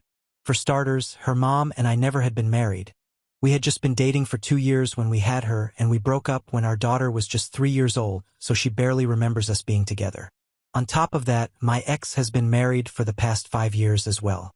I know for a fact that my decision to move on and get married to Addison did not bother my daughter at all, and like I said, they used to have a good relationship until recently, and I'm not claiming that my daughter is a perfect little angel, though in my eyes she might be. But I know she's not a liar, and least of all about things like this. She knows how much I value honesty and transparency above all in my loved ones, so I truly don't believe that my daughter might be lying to me about Addison. Anyway, it doesn't really matter because I don't think that Addison is going to come clean to me about whatever her reasons were, because it's been several hours since I texted her, and she still hasn't replied, and usually she's always on her phone since she works from home, and her job requires her to be active on her phone constantly, so it's probably very unlikely that she hasn't seen my message, and she always replies as soon as possible, which is why I'm pretty sure that she's just choosing to ignore me right now. It doesn't make any difference to me though. I just want her out of my house so I can go back to living comfortably in my home since this hotel arrangement is a bit awkward and I have to go back to work in a couple of days. Update 2. So it's been 3 days since I texted Addison, and earlier today, she finally replied to me. She told me that she could understand why I did not want to see her in person, but it was extremely important that I meet her so she could tell me her reasons as to why she did not want my daughter at the wedding, so I did not end up misunderstanding her regardless of the fact that we were broken up now. She told me that she didn't want me to perceive her as the bad guy in the situation because, at least according to her, her reasons were completely valid and she didn't want to hurt me, so that's why she had to lie to me. That last bit was kind of stupid of her because eventually she did end up hurting me anyway. I replied to her within half an hour and I made it very clear that I was not going to be speaking to her in person. Whatever she had to say to me by text, and that's it. About an hour ago, she finally replied to me telling me that the reason she did not want my daughter at the wedding was because of something that happened at the engagement party. Unfortunately, on the day of the party, my daughter hadn't been feeling too well. It was my turn to have her for the month and I already knew that she was not feeling up to it, so I told her that she could just stay in her room that day. But she said that she didn't want to skip the party in spite of being in the same house, and even though she was feeling kind of under the weather, she decided to attend, and a couple of minutes after I had toasted, she decided to go back upstairs, and of course, a lot of people did ask questions about whether she was fine or not, but by no means would I say that she stole our thunder, which is apparently what Addison believes my daughter did. Because Addison apparently went upstairs to check on my daughter after she went back upstairs, saying that she was too sick to stay downstairs with everyone else, and she overheard my daughter talking and giggling on the phone with somebody else, and at the time she didn't seem to be sick at all. Anyway, that one incident didn't sit right with Addison, and for some reason, instead of talking to me or even to my daughter about it, she decided to talk to her sisters about it, and even though I did get along well with them, I can't deny that they had a tendency to stir the pot, so that's what they did, and the whole thing became a bigger than it should have been, and she started pushing my daughter away after the engagement, believing that maybe somewhere deep down my daughter was not happy about us getting married and was probably going to start trying to create problems in the future. It was all based on that one stupid incident, and I was so disgusted by her behavior that I did not even reply to Addison after that. Just for context, I did talk to my daughter about whatever Addison told me, and she said that she was indeed speaking to a friend of hers after she came back upstairs that day. But that didn't mean she was feeling any less sick. She was still feeling pretty unwell, but I don't understand what feeling under the weather has to do with being able to talk and laugh with a friend on the phone. It was completely bizarre, and I don't think that Addison's reasons were as valid as she thought they were. I honestly feel like she might have been insecure right from the beginning, and that incident probably just gave her an excuse to stop pretending to be nice to my daughter. I'm lucky that I did not end up marrying her because I'm sure that if I did, she would probably create a lot of problems. Now that I think back on it, there were a lot of instances where she would complain about me never paying her enough attention and not spending enough time with her, mostly when my daughter was around, even though she was the same way with her kids, and I never complained about it because I did not think it was worth complaining about. I thought it was a good thing that she was being a good parent, and I never thought that she would be insecure about something like this. Even in my previous posts, I had mentioned that I hadn't been able to devote enough time to my daughter, and one of the major reasons for that was Addison. I never really noticed it because she was so subtle about it, but she was constantly finding ways to keep me so busy both emotionally and with tasks that I didn't even realize what she was doing. I guess I just never connected the dots myself because I was too invested in our relationship, and the red flags just don't show up until it's too late. But I'm glad that finally I was able to get out of that relationship, because if we were going to be together at the cost of my relationship with my daughter, then I didn't want it, especially after that stupid message that she sent today. I don't even know what to make of it. For a while, I really did think about responding to her and reading her the riot act because I couldn't believe that she had ruined our relationship or something as silly as this, which could have been resolved by just talking it out. But then I decided against it because it's really not worth the trouble.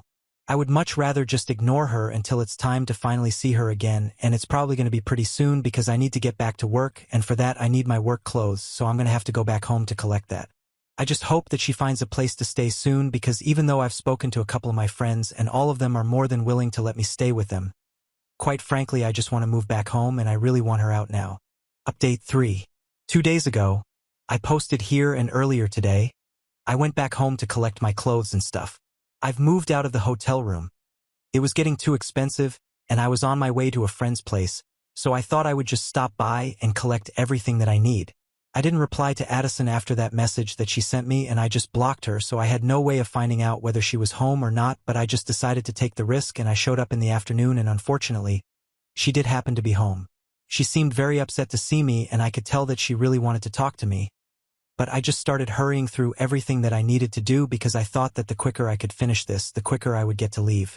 So she made it for me to get done collecting my things, and right before I was about to walk out of the door, I told her that I really wanted her to look for a place so I could move back in at the earliest, and then I just started walking back to my car, but she started following me. She kept talking throughout. She told me that she really did feel sorry for everything that she had done. She told me that she shouldn't have lied to me, and she should have just been honest with me instead of making such a huge deal out of that incident on the day of the engagement party. She acknowledged the fact that she had been very immature about the whole thing and made a big deal out of nothing. But the way her sister had put it to her, it sounded like a huge thing, and she had even had a fight with them recently because of that, because she had realized that she had inadvertently ruined her relationship by listening to their advice. She was practically begging me for a second chance, and she told me that this time she was going to make it work with both me and my daughter, and I felt really sad hearing it because it was too little and too late. So as soon as I was near my car, I told her that I could understand how she felt. It wasn't easy for me to give up on us either, but it had to be done because for me, there was nothing more important than my daughter, and I owed it to her to do what was right. I could tell that she was about to start crying, and I really did not want to deal with that. So I just quickly said goodbye to her, reminded her to find a new place, and drove away. I felt like a bit of a jerk doing that to her because seeing her in person was a lot more difficult than just speaking to her in text or whatever, but it had to be done, so I don't have any regrets.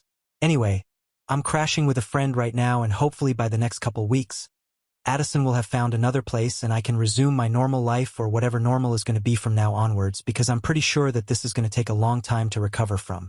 The one good thing that has come out of all of this, though, is that my bond with my daughter has become stronger than ever, and we've gone back to how we used to be before the engagement and everything. She's telling me everything about her life once again, and there are no secrets between us. It feels nice, and when I spoke to her on FaceTime today and I could see her talking about her day at school, it felt like everything was worth it. We are even planning a getaway to the beach in a couple of weeks, and I've also asked a couple of my friends with kids around her age to join in because I think I could really do with a break and just have some fun myself, since the past couple of weeks have been pretty rough for me. Now on to the next story. Story 6. Mom skipped my wedding because my sister got married the same year, so I made a speech thanking her. Now my mom sent me something idiotic over my speech because it went viral.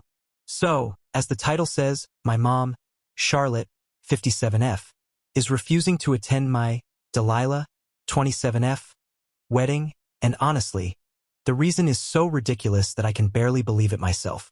Apparently, because my sister, Lily, 29F, already got married earlier this year, my mom feels like she can't give another one any attention.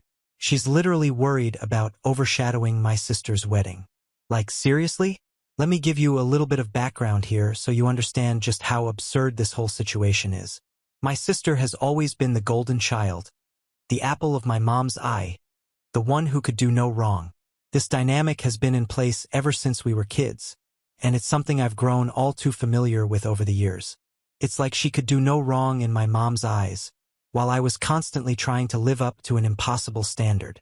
It's the kind of favoritism that you can almost feel physically, like a weight pressing down on you whenever you're compared to her.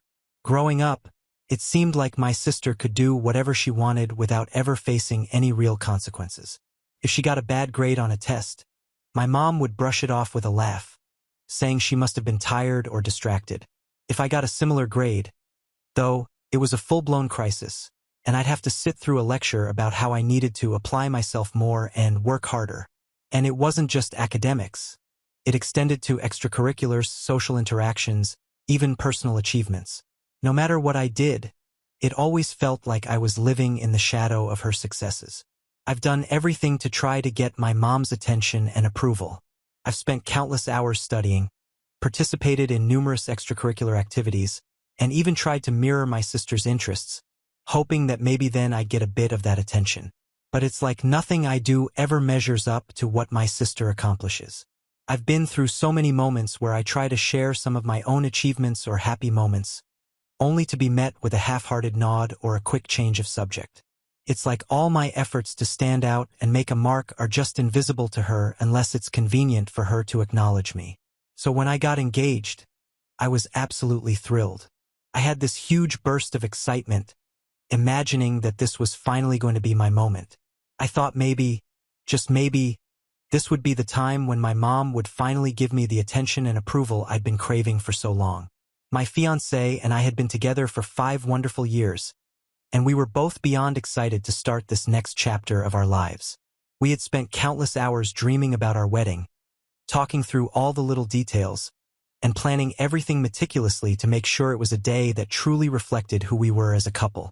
I was hoping that my mom would be as excited as I was, and that maybe she'd even share in our enthusiasm for this new chapter. After all, this was a big milestone in my life, and I had always hoped that my mom would be a major part of it. But as it turns out, I was sorely mistaken. As soon as I announced our wedding date to her, the first thing out of her mouth wasn't a heartfelt "congratulations" or an enthusiastic "I'm so happy for you." Instead, her immediate response was, "But your sister just got married this year. Are you sure you want to do this now?" Felt like a punch in the gut. I mean, I had expected something positive, something that reflected the excitement and joy I was feeling. Instead, I was met with an almost dismissive tone that seemed to downplay the significance of my own special day. It was as if the news of my engagement had barely registered with her, and her only concern was that my wedding might somehow overshadow my sister's. I tried to explain that our wedding was planned for a different part of the year, and that we had chosen the date with careful consideration. I thought she might understand that this was not about competing or trying to take away from my sister's happiness. But no, it seemed like she was so caught up in the idea of not wanting to create any sort of competition that she couldn't see how much this meant to me. Like, are you kidding me? It's not like I planned my wedding to spite my sister or anything. Our dates just happened to fall in the same year, and let's be real, people get married in the same year all the time. It's not a big deal, or at least it shouldn't be. But in my mom's world, everything revolves around my sister, and I'm just the side character. I tried to brush it off at first, thinking that maybe once my mom saw how genuinely happy I was about my wedding, she'd come around and be excited for me, too. I figured that with time, she might shift her focus and start to support this new chapter in my life. In an effort to make things easier for her, I even offered to scale down our plans and have a smaller, more intimate ceremony if that would make her feel more comfortable.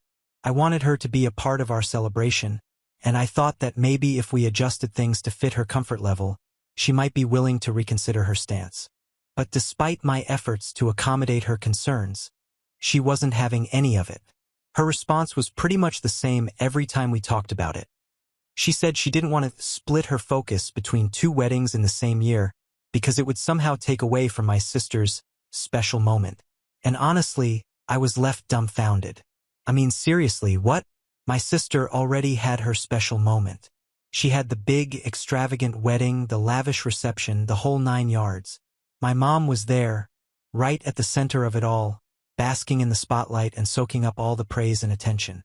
It was her time to shine, and she did so with all the pomp and circumstance you could imagine.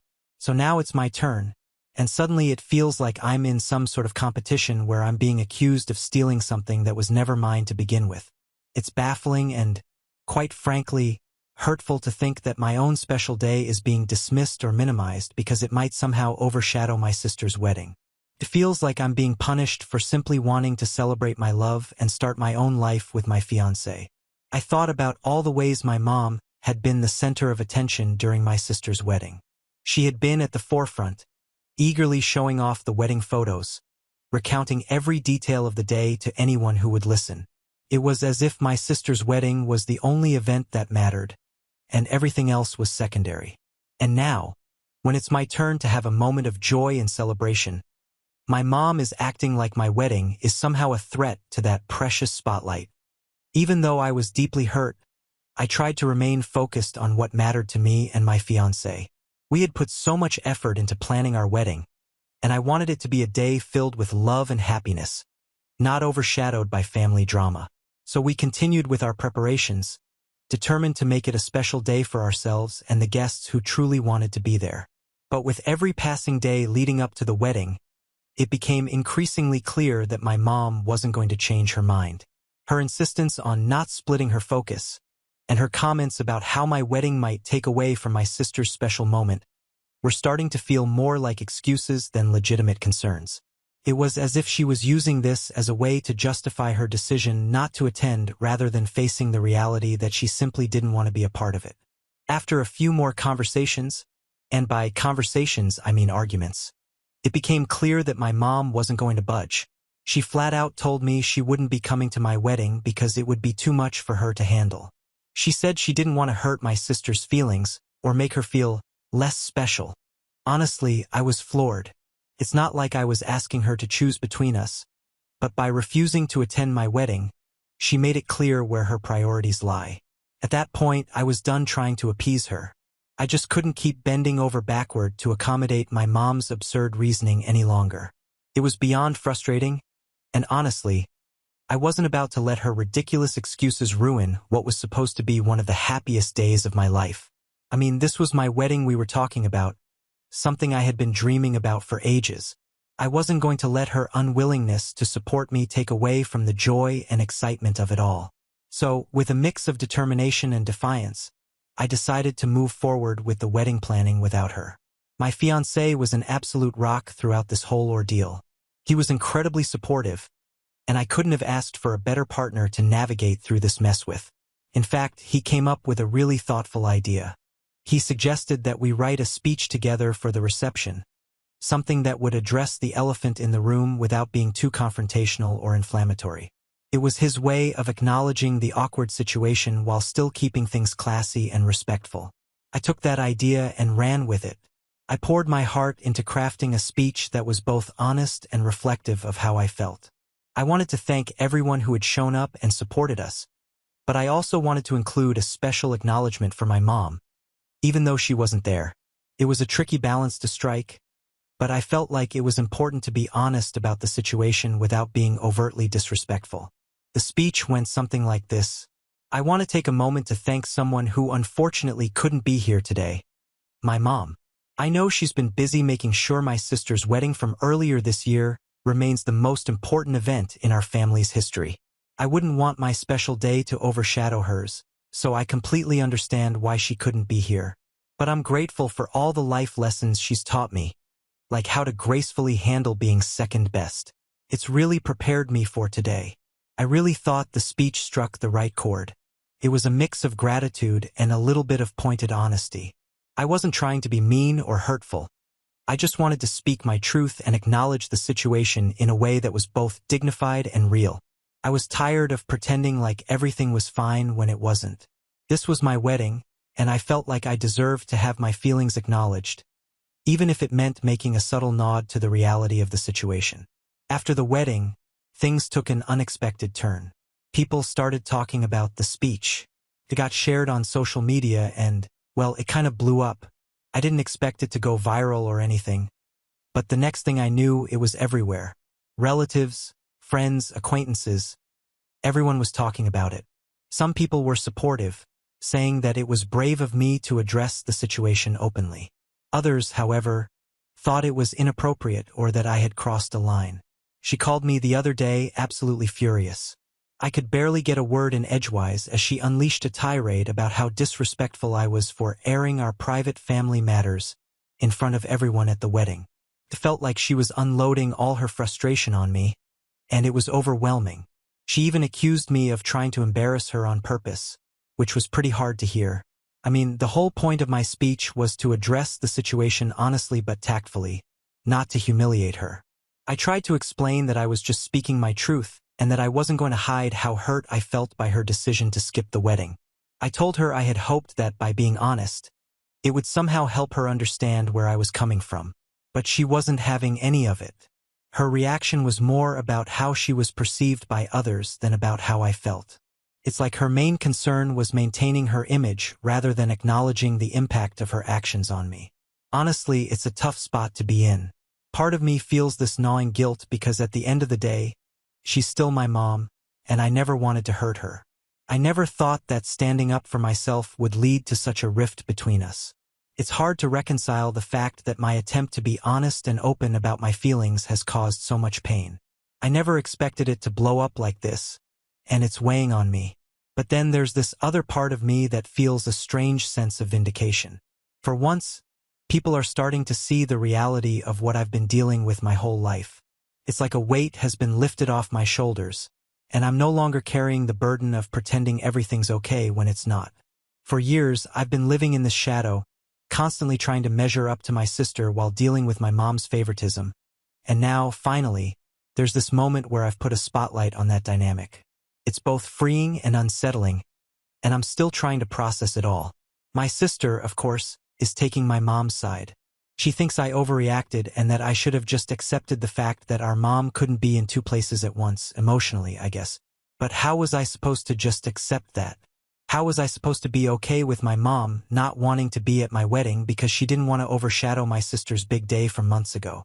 It's not like I asked for a second wedding or tried to steal her thunder. I just wanted my mom to be there for me for once, without having to compete with my sister's previous wedding. It feels like my sister is missing the point entirely. It's not about competing or trying to diminish the significance of her wedding. It's about basic support and family unity. It's about having my mom show up for a major life event in my life, something that every child should be able to expect from their parents. Instead, I was met with this sense of being an afterthought, and that stings deeply. So now here I am, newly married but dealing with a whole new level of family drama. My mom still isn't speaking to me, and our relationship feels like it's on shaky ground. It's disheartening to think that the wedding, which was supposed to be a joyful occasion, has turned into a battleground for unresolved family issues. My sister has made it clear that she thinks I'm in the wrong and that I should have just accepted the situation without making a fuss. Some of my extended family members have reached out to me, saying they support me and that they're proud of me for standing up for myself. They've expressed their understanding of how difficult this situation must have been and how brave it was for me to speak out. Their support has been a bright spot in all this, a reminder that there are people who get it and who have my back. And then there are others who think I was out of line for making that speech. They argue that I should have kept the family drama private and not used my wedding as a platform to air grievances. Their opinions have made me question whether I did the right thing or if I should have approached the situation differently. It's a lot to process, and I'm struggling to find a balance between validating my own feelings and considering how others perceive my actions. At the end of the day, though, I'm glad I did it. I feel like for the first time, I'm standing up for myself and not letting my mom's favoritism dictate how I feel about my own life. I'm not going to apologize for wanting my wedding to be about me and my fiancé, and I'm not going to apologize for being honest about how hurt I was by her decision. But now I'm left wondering if there's any way to fix this. Part of me thinks that maybe I should reach out to my mom and try to explain where I was coming from. But another part of me feels like I've already said everything that needs to be said. I don't know if she'll ever really understand how much her actions hurt me, and I don't know if I can keep trying to get through to her when it feels like she's never going to see things from my perspective. So yeah, that's where I'm at right now. Newly married, but with a mom who's not speaking to me and a sister who thinks I'm the bad guy. I'm happy with my decision to go ahead with the wedding and make that speech, but I'm not sure where to go from here with my family. Do I try to make amends? Or do I just accept that this is the way things are always going to be? Date 1. Hi, so here's the latest in my ongoing family drama. My mom has been trying to contact me nonstop. It's honestly getting to the point where it's ridiculous. She called me so much during my honeymoon that I had to actually block her. Can you imagine? I'm supposed to be enjoying this romantic getaway with my new husband, and instead, I'm getting bombarded with calls and texts from my mom who's furious about the whole speech situation. It was stressing me out so much that I just couldn't deal with it anymore. So I decided to block her number, hoping she'd get the hint and give me some space. But of course, that didn't stop her. When we got back home, I found that she had left so many voice messages on our home phone. I'm not even sure how many because I honestly lost count after a while. It was one after another, all filled with her going off about how I've humiliated her, how I've ruined her reputation, and all this other stuff that just made me want to scream. I finally decided to listen to a few of them, hoping that maybe, just maybe, she had calmed down and we could have a normal conversation. Boy, was I wrong. In one of the messages, she actually threatened to sue me for defamation. I couldn't believe what I was hearing. Like, seriously, sue her own daughter over a speech at my own wedding? I was stunned, to say the least.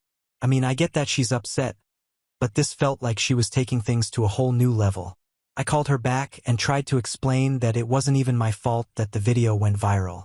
I told her straight up that I wasn't the one who posted the video online. Someone else did. I have no idea who, and frankly, I don't even care at this point. But she wasn't ready to listen to any of that. All she could focus on was how she looked to other people and how I had betrayed her by speaking out about how I really felt. I tried to tell her that I wasn't trying to humiliate her, that I was just being honest about how hurt I was by her decision not to come to the wedding, but she just wouldn't hear it. I'm also really worried about the potential fallout from all of this. If my mom is really serious about suing me, what does that mean for the rest of the family? How is this going to affect my relationships with my dad, my sister, and everyone else? I'm scared that this whole situation is going to create even more rifts and cause even more damage than it already has. Update 2. Hi everyone. So buckle up because things have taken another wild turn in my ongoing saga with my mom. I honestly didn't think it could get any crazier, but here we are. About a week after that last blowout conversation with my mom, I received a letter in the mail that completely threw me for a loop. It was from a lawyer. Well, supposedly from a lawyer, saying that my mom is suing me for defamation, and not just that, she's asking for $5,000 in damages. I remember standing there in my kitchen, holding this letter and just feeling a wave of panic wash over me. My heart was racing, and I was trying to wrap my head around the fact that my own mom was actually taking this to the next level. I mean, it's one thing to threaten to sue your kid during a heated argument, but to follow through? That's just next level crazy. She was claiming that since she works in the service industry, she's a hairdresser. By the way, the video of my wedding speech had impacted her ability to make money. She said that clients were canceling appointments and that her reputation had taken a serious hit because of me. The letter went on about how I had caused her irreparable harm, and that she was entitled to compensation for the loss of income and the emotional distress I'd supposedly caused her. First, I was really nervous. Like, my stomach was in knots, and I started spiraling a bit, thinking about what it would mean if this lawsuit were real. How would I defend myself? What if she actually had a case? I know it sounds dramatic, but I even started picturing us in court, with my mom sitting across the room glaring at me while some random lawyer grilled me on the stand. The whole thing felt surreal and just so wrong. But then, as I started reading the letter more carefully, I noticed that something was off. Actually, a lot of things were off. For starters, the letter was riddled with spelling mistakes. I mean, I get that typos happen, but this was on a whole other level. It was like whoever wrote it didn't even bother to run it through spell check. Words were misspelled, sentences didn't make sense, and the whole thing just seemed sloppy. Then there was the contact information. At the bottom, there was a phone number listed for the law firm, so I decided to call it, just to see if this was legit. But when I dialed the number, it just rang and rang. No voicemail, no answering service, nothing. I tried calling a couple more times at different points during the day, thinking maybe I had just caught them at a bad time, but I never got an answer. At that point, I was starting to think something was seriously fishy about this whole thing, so I did what any sane person would do in this situation. I turned to Google. I typed in the name of the lawyer and the firm that was listed on the letter, hoping to find some information that would either confirm or debunk this lawsuit. But when I hit search, nothing came up. And I don't mean not a lot of results. I mean nothing. Zilch. There was no record of this lawyer or this firm existing anywhere. That's when it hit me. This whole thing was a fake. My mom had gone out of her way to try and scare me with a bogus lawsuit, and she didn't even do a good job of it. I couldn't help but laugh at the absurdity of it all. Like, who does that? Who goes to the trouble of making up a fake legal document just to try and intimidate their own kid? Once I realized the letter was a fake, the fear and anxiety I'd been feeling started to fade away. Instead, I felt this weird mix of relief and anger.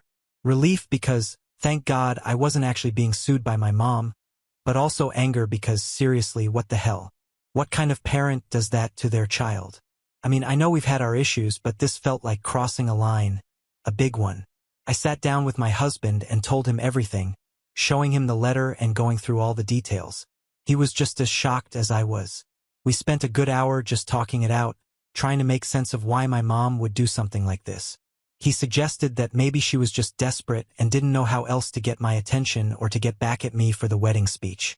And while that might be true, it didn't make the whole thing any less hurtful. What really got to me was that instead of trying to talk things out, she chose to try and manipulate me with a fake lawsuit. It felt like she was more interested in controlling me or punishing me than in actually working through our issues, and that's just not something I can easily forgive or forget. Update 3. Hey everyone, so after that ridiculous fake lawsuit letter, I was pretty much at my wit's end. I kept going back and forth on whether I should confront my mom or just let it go.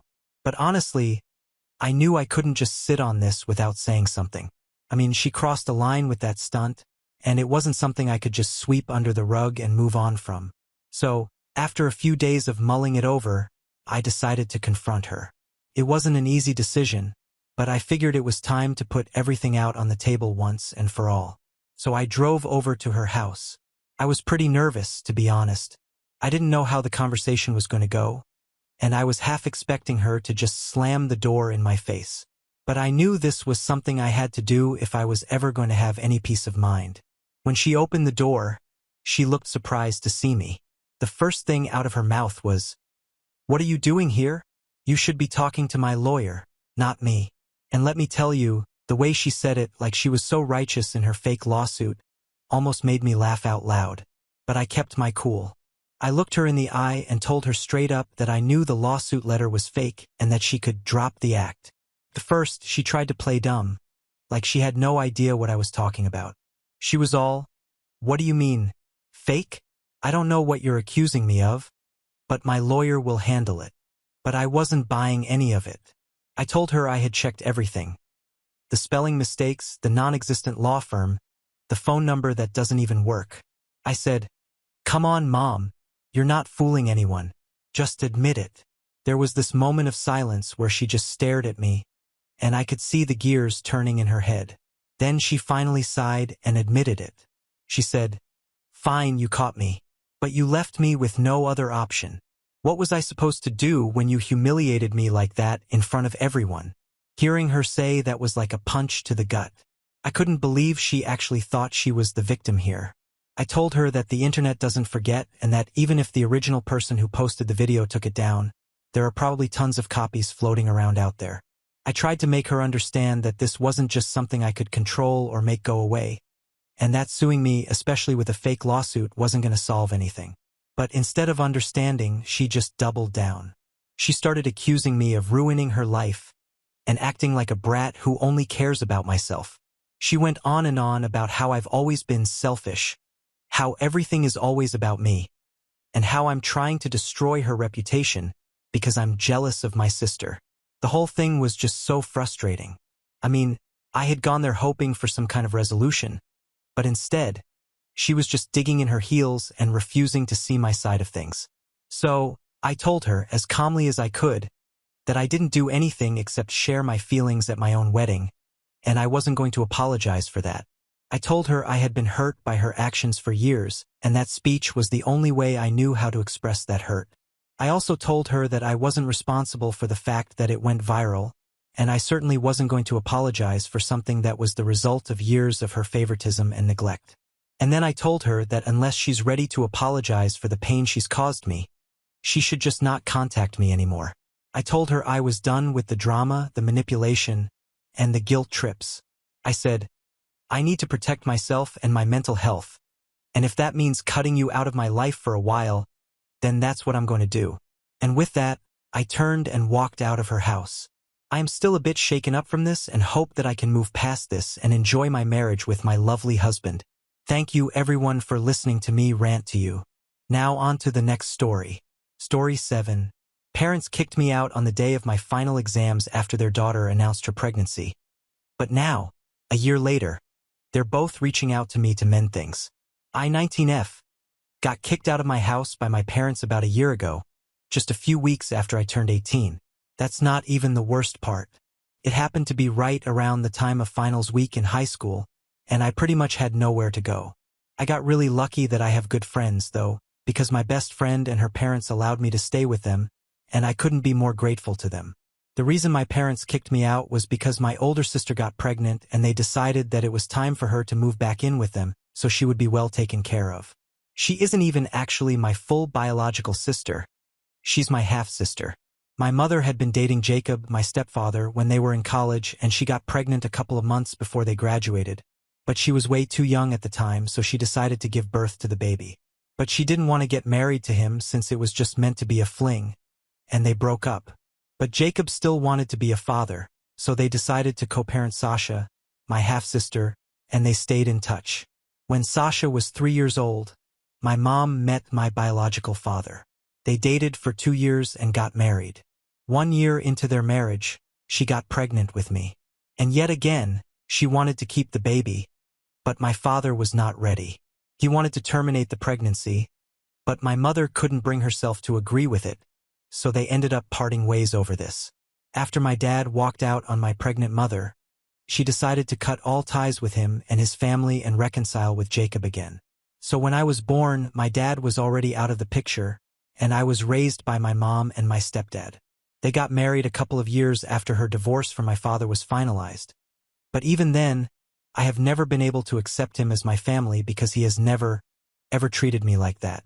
I guess the only reason he decided to reconcile with my mother while she was pregnant with me was because he wanted to get on her good side, and I guess he was still in love with her. But I was always a burden to him, and he had always been cold to me ever since I was little. And even Sasha behaved the same way with me.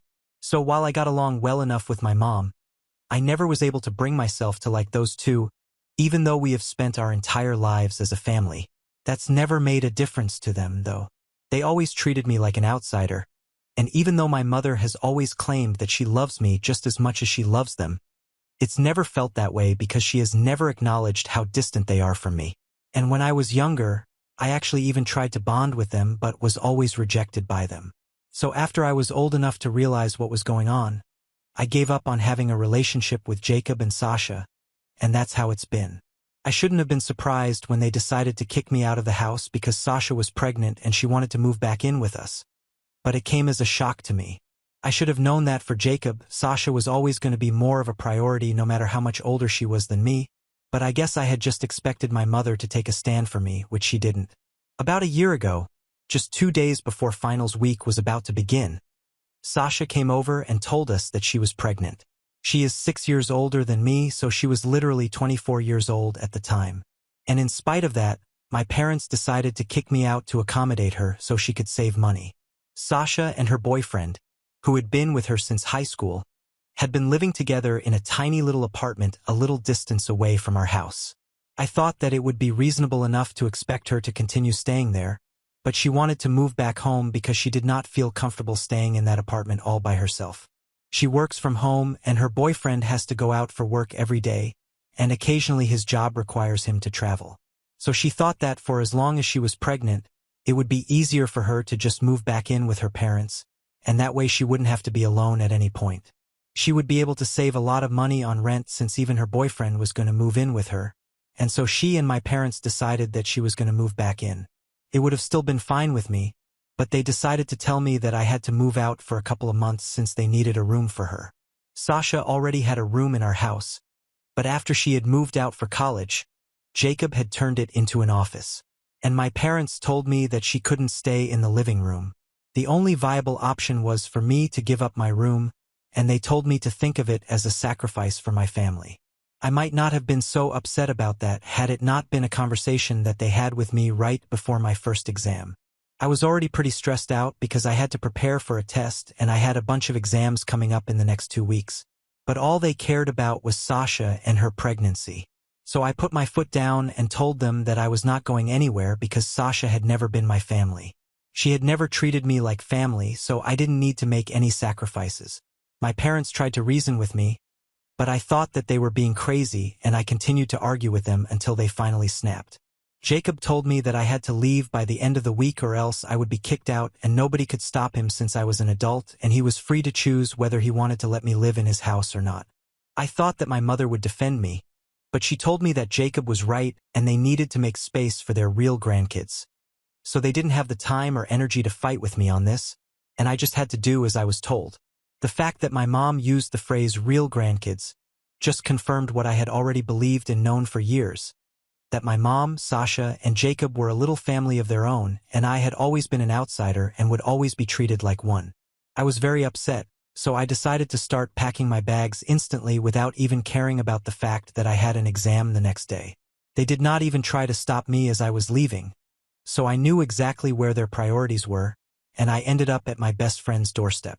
When I explained everything to her and her parents, they told me that I was welcome to live with them and I could live with them for as long as I wanted to. A lot of you might be wondering why I did not approach any family members, but let me just clarify. I don't really have any family that I know. Jacob's family is just like him. They don't like me at all, and I knew it would have been pointless to approach them because helping me out would be the last thing that they did. And as for my mom's side of the family, I haven't ever known them. Apparently, her parents and the rest of our family had cut her off when she first got pregnant with Sasha because they wanted her to focus on getting her degree and didn't want her to go through with a pregnancy because she was just too young. But she went through with it anyway. And since then, nobody from her family has ever spoken to her. They were not even there at her wedding to my father, nor were they there when Sasha or even I was born. At least that's what she told me. So I didn't think that I had any family that was going to be able to help me out. So I had to approach my friends instead. After I got kicked out and started staying with my best friend and her family, I constantly expected my mother to reach out to me. I did not have any such expectations from Jacob or Sasha because I knew that they never cared about me, and they were probably happy that I had left since I never fit in with their perfect little family. But the fact that not even my mother decided to reach out to me after I had left is what really hurt me, and after a couple of months, I decided to give up hope altogether. A full year has passed since then, and I have heard from a couple of my friends that Sasha has given birth a few months ago, and she and her boyfriend have been posting about how they are proud parents to their daughter. The three of them are still living with my parents, presumably because they want to save money on rent. I couldn't care less about it, to be honest.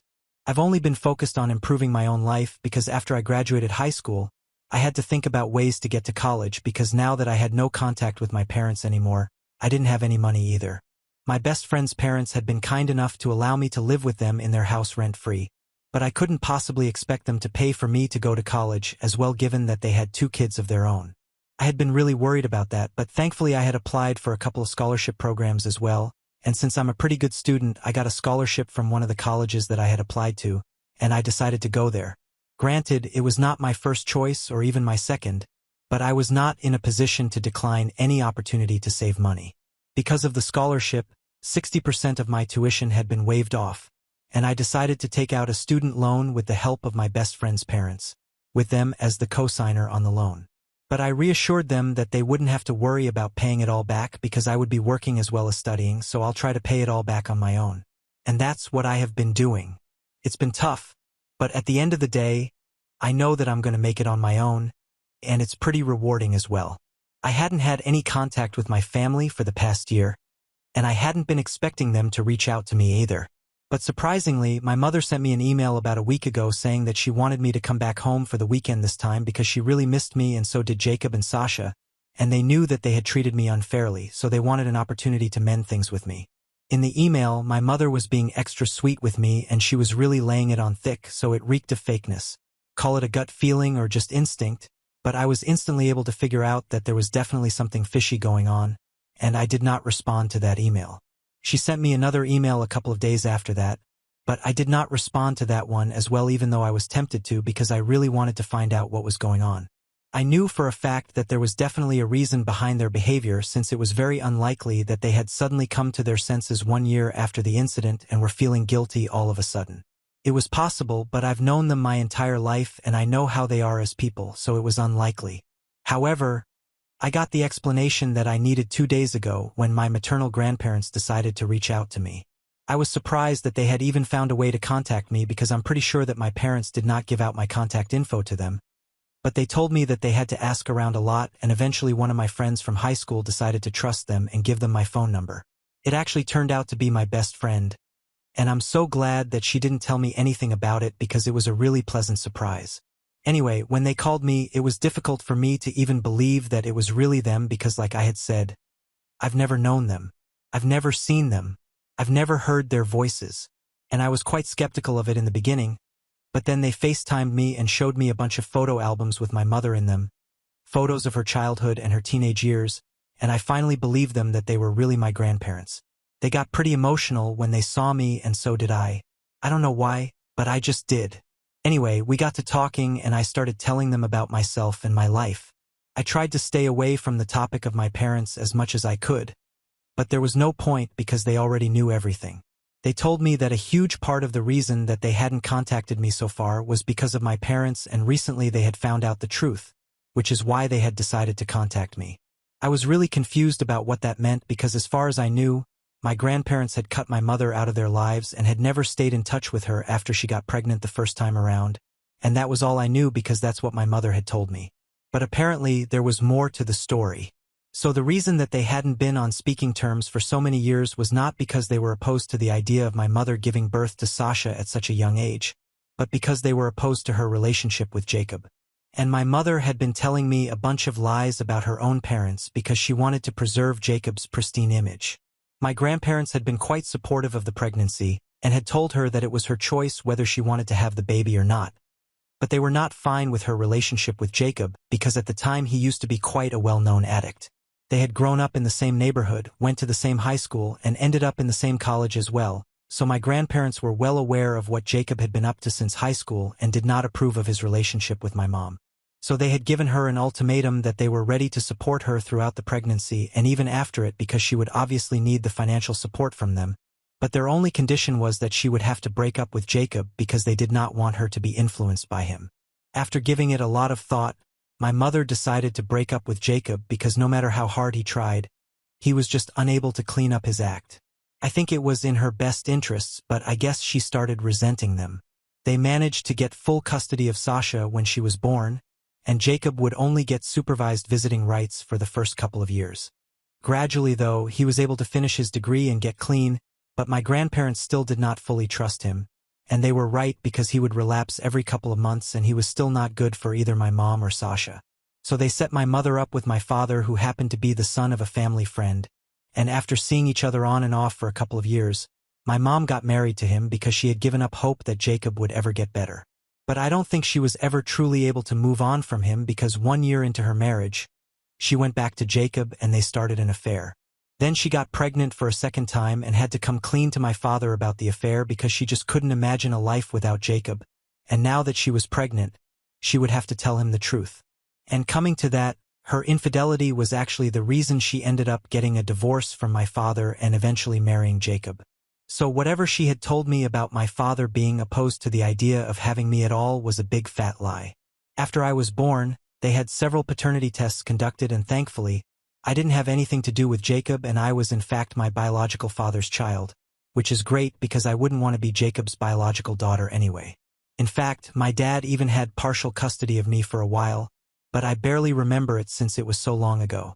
Unfortunately, my biological father passed away in a car crash when I was 7 months old, and that made it all the more convenient for my mother to lie to me for the rest of my life.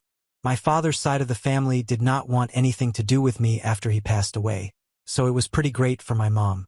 As for my grandparents, they were very upset when they found out that my mother had been having an affair with Jacob, and once again they had given her an ultimatum telling her that she could either cut him out of her permanently and try to work on her marriage with my father, or she could get this divorce and never speak to them again. This time my mother chose to be with Jacob since by then he had been clean for almost a year, and that was longer than any of his previous stints. That was the last massive fallout that my mother had with her parents. She was still pregnant with me. After that, they did not speak to each other until I was born, when my grandparents softened up and decided to reach out to her so they could see me. But at the time, Jacob was not ready to play along and be a happy family with my grandparents because of the way that they had been treating him previously, so my mother also rejected their attempts to reconcile. My grandparents did not give up though. They continued to try and talk to my mother every few months, but she never accepted them back into her life. This went on for a couple of years when Jacob and my mom hit a rough patch financially and couldn't afford rent. With nobody else to rely on, my mom had to reach out to her parents, and my grandparents decided to buy her a house so she wouldn't have to worry about rent ever again.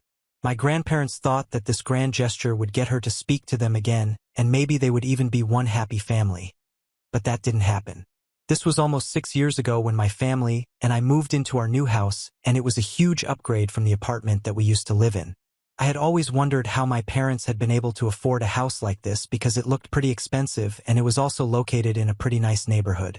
My mom is a receptionist and Jacob worked in sales, but like I said, his company had been going through a rough patch and it was quite unlikely that they had been able to afford a house like that since it was quite out of their budget. But now I know how they were able to afford it. It was all thanks to my grandparents. My parents, being the thankless people that they are, still did not try to rebuild their relationship with my grandparents. Both my mother and Jacob knew that my grandparents had paid for the house, but my mother told my grandparents that they were still not ready to reconnect with them and they needed some time and space to think about it because they had not been on speaking terms for a really long time and emotionally it was quite difficult for them to deal with so much at once. My grandparents were quite naive and they decided to give them their space for a couple of months. But when my mother did not reach out to them after that, they decided to try and talk to her again. But she just told them that she needed more space. This went on for the next few years, and eventually my grandparents just accepted that maybe this was just not meant to be. They were also getting older, and they told me that it was humiliating for them to try and contact their daughter again, and again only to be rejected every single time. So they just told my mother that they understood that she did not want anything to do with them anymore, and it was their own fault for not being very kind to her in the past. The only thing that they asked of her was that they keep sending photos of our family just so that they would know that we were doing well, and that would be all they needed to keep going. My mother surprisingly agreed to that, and that's how my grandparents had been dealing with the situation for the past couple of years, which was really sad, and I ended up crying when they told me all of this. All my life I had thought of them to be the villains, but that was really not the case. Anyway, coming to how they found out the truth. My grandpa recently had a health scare and had a few heart issues to deal with. When that happened, he and my grandma decided that they could no longer pretend that everything was fine and that since they were not getting any younger, it would be necessary to fight against the circumstances so that at least before they passed away, they'd be able to have the satisfaction of knowing that they tried their best to reconcile with their family. So a couple of weeks ago, they just randomly decided to drop in at my mom's house, which is technically their house since they paid for it and it's their name on the deed. And when they visited, my mother had no other option but to let them in and entertain them. They found out that they were great-grandparents now since Sasha had had her kids. But when they asked about me, my parents got really awkward and didn't know what to say, so they told them that I was away at college and it was probably not a good day to contact me right now because I was in a really fragile state due to exams and stuff. They were not even able to come up with a fake college name for my grandparents, and that's when they started to think that something fishy was going on. They had a gut feeling that my parents had screwed up in some way and decided to speak to our neighbors after they left the house. And that's how they found out that I hadn't been living with my parents for the past year after I had been kicked out. For some reason, my neighbors didn't know the exact reason, but they had a son who went to school with me and he told my grandparents that I had been staying with my best friend for a while so they might know something. And that's how my grandparents contacted my best friend and eventually got to know what had happened with me. When they found out the truth, they were naturally furious, and now they had told my mom that she needed to vacate the house with her family because they needed to make space for the only real grandkid that they had. And I've got to say, it was retribution at its finest because those were the exact words that my parents had said to me, and my best friend made sure that my grandparents knew exactly which nerve to hit. All of a sudden, it made sense why my parents were trying to reach out to me and make amends because they were about to lose their home. The only reason my grandparents had waited for a couple of days to contact me even after they found out everything was that they were afraid of how I would react. But eventually they just decided to go for it because they had wasted a lot of years anyway out of fear of how my mother would react, and now they wanted to do the right thing. However, my grandparents also wanted me to have an opportunity to decide what I wanted. So they told me that if I wanted to give my family a chance, then they would still allow them to live in that house, and if I wanted them out, then that's what would be done. Apparently, even when they had visited, nobody in the family seemed happy to be seeing them, and I was the only person who genuinely seemed interested in having a relationship with them. My grandparents did not want to be played for fools anymore, so I had to decide whether I wanted my parents to have a home or not. And if I'm being honest, I think I want them kicked out, but that would be a little too vindictive, and so I want to know if that would be the right thing to do or not. So, what if I told my grandparents that I wanted to kick my family out? Update 1. Hi, first and foremost. Thank you so much for all the comments and all the support that has been pouring in ever since I made that post. It really means the world to me, and you guys can't imagine how much I appreciate it. Coming to my decision. I have decided that I want my family out of that house. I communicated that with my grandparents a couple of days back, and right now they're in the process of evicting my family. Of course, there's a lot of legal stuff that I don't need to bother myself with according to my grandparents, and there's also a lot of emotional manipulation that my parents and mostly Sasha have been trying to do, but my grandparents are immune to it because after speaking to me, they found out exactly what my mother had been saying about them and what she had been teaching their grandkids about them. So they don't have any sympathy to spare for them. And to be honest, Sasha and her boyfriend are working individuals. I'm sure they can arrange something for themselves like loads of other people in the world do, and the same goes for my parents.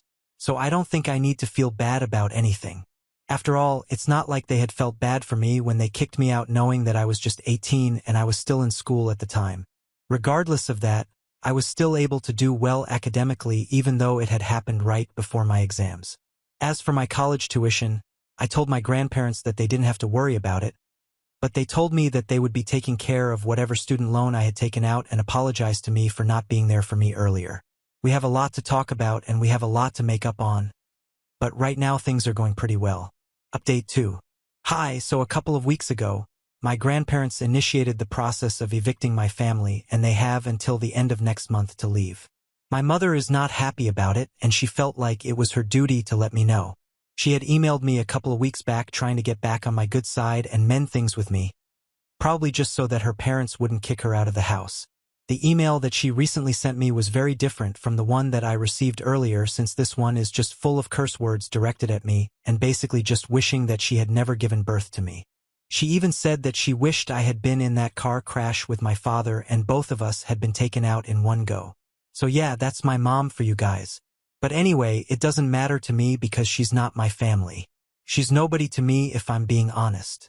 The only family that I have as of now are my grandparents, my best friend and her parents, and a couple of relatives whom my grandparents are introducing to me since my mother had cut them off a really long time ago because she wanted nothing to do with her family.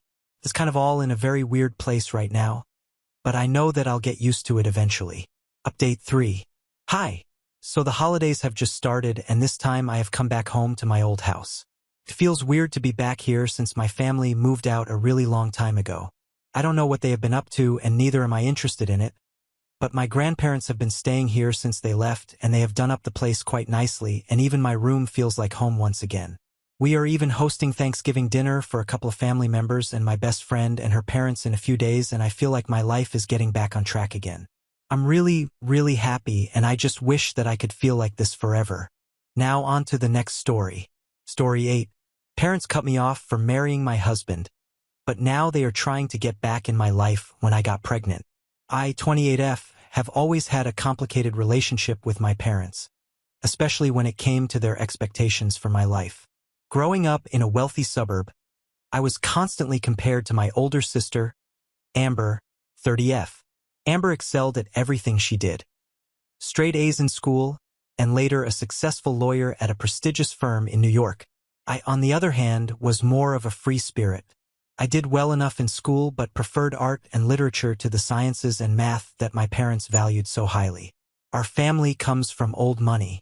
My father, Richard, 60M, is a pretty rich dude, while my mother, Rose, 58F, comes from an equally wealthy family and spends most of her time involved in various charity organizations. More for the social aspect than actual philanthropy, if I'm being honest. They've always been obsessed with maintaining our social status and connections. From the moment I was born, my parents had my entire life planned out for me. I was supposed to go to an Ivy League school, preferably Harvard like my father, major in business or law, marry someone from a good family, meaning equally wealthy and well-connected, and eventually take over the family business alongside Amber. But that's not the life I wanted for myself. I was always more interested in the arts. I loved painting, writing poetry, and exploring the city's museums. My parents viewed these interests as cute hobbies, but nothing to build a career on. They pushed me into extracurricular activities they deemed more suitable. Tennis lessons and internships at my father's company during summer breaks. I went along with it all to keep the peace, but I never felt like I truly fit in with the world they wanted for me. When I got accepted into Brown University, my parents were disappointed. It wasn't Harvard, but decided it was acceptable enough. They hoped that surrounding me with the right kind of people would finally set me on the path they always sought for me. Little did they know, it would lead me to the person who would change my life forever.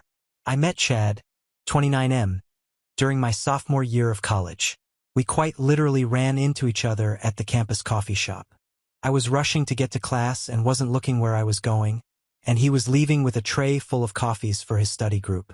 The collision sent hot coffee flying everywhere, ruining both our clothes. Instead of being angry, Chad just laughed and said, "Well, I guess this is one way to break the ice."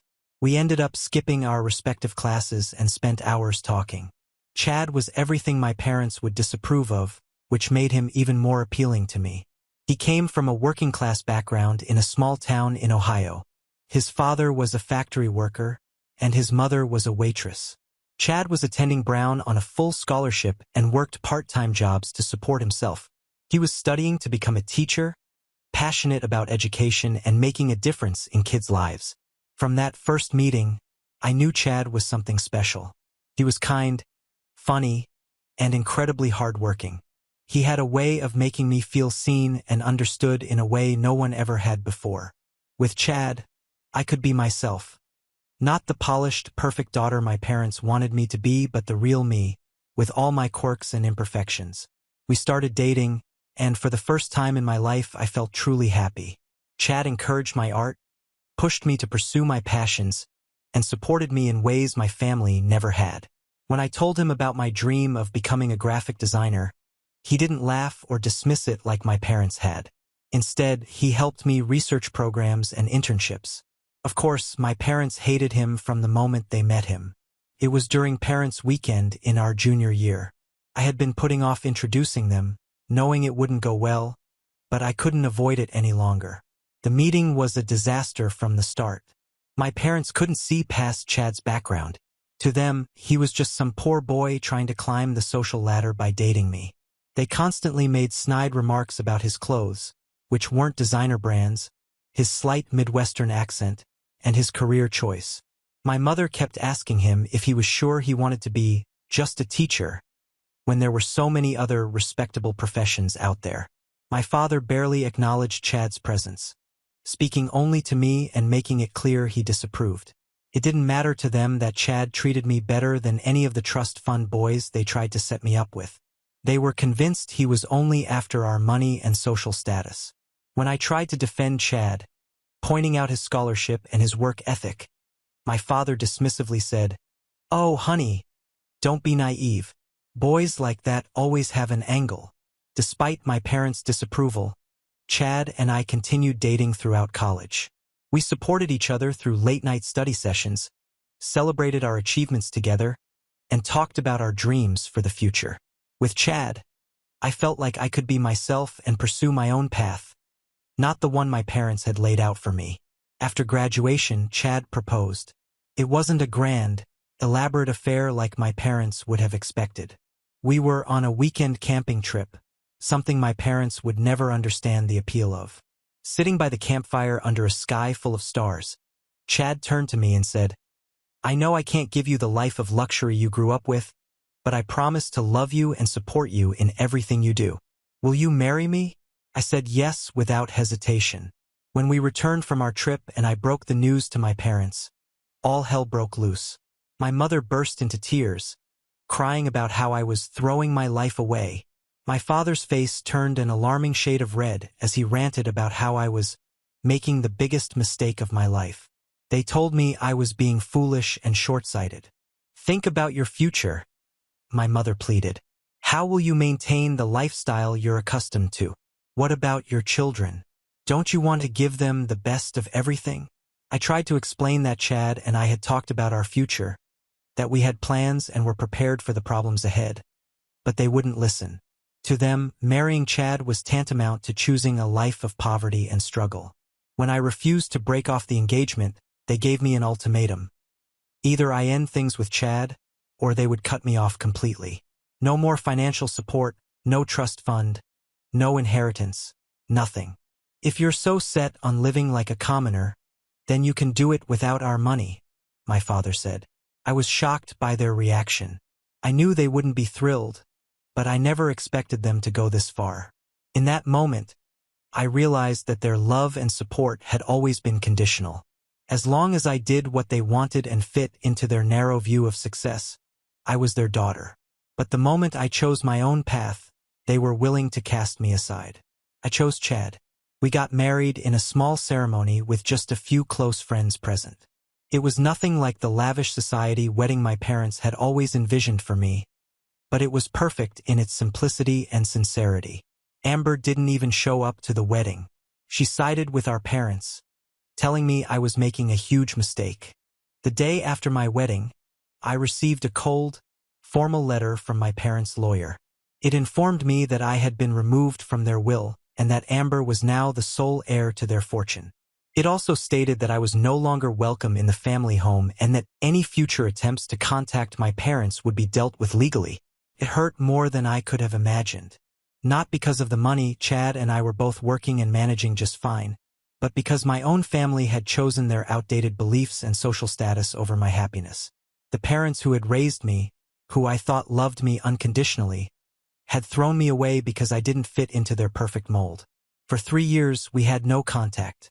I tried reaching out a few times in the beginning, sending letters and leaving voicemails on holidays and birthdays, but my attempts at reconciliation went unanswered. Eventually, I stopped trying. During those 3 years, Chad and I built a life together.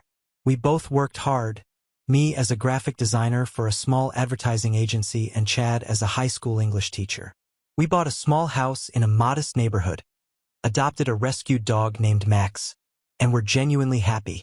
Sure, we didn't have the luxuries I grew up with. We couldn't afford fancy vacations or designer clothes, and we had to budget carefully to make ends meet. But we had love and respect for each other, which was worth more than any amount of money. For the first time in my life, I felt like I was living authentically, pursuing my own dreams instead of someone else's expectations. 3 years after our wedding, I found out I was pregnant. Chad and I were over the moon. We hadn't been actively trying, but we both wanted kids and were excited to start this new chapter in our lives. We decided to wait until after the first trimester to start telling people, just to be safe. About a week after we started sharing the news with our friends, I received a text message from Amber. It was the first time I'd heard from her in 3 years. The message was short and to the point. Mom and Dad heard about the baby. They want to talk. Call them. I was shocked. How did they even find out? I hadn't told anyone in my family, and as far as I knew, we didn't have any mutual friends who would have passed on the information. After discussing it with Chad, I decided to call them. Maybe, I thought, the idea of becoming grandparents had softened their hearts. I called them, and my mother answered on the second ring. The conversation was awkward.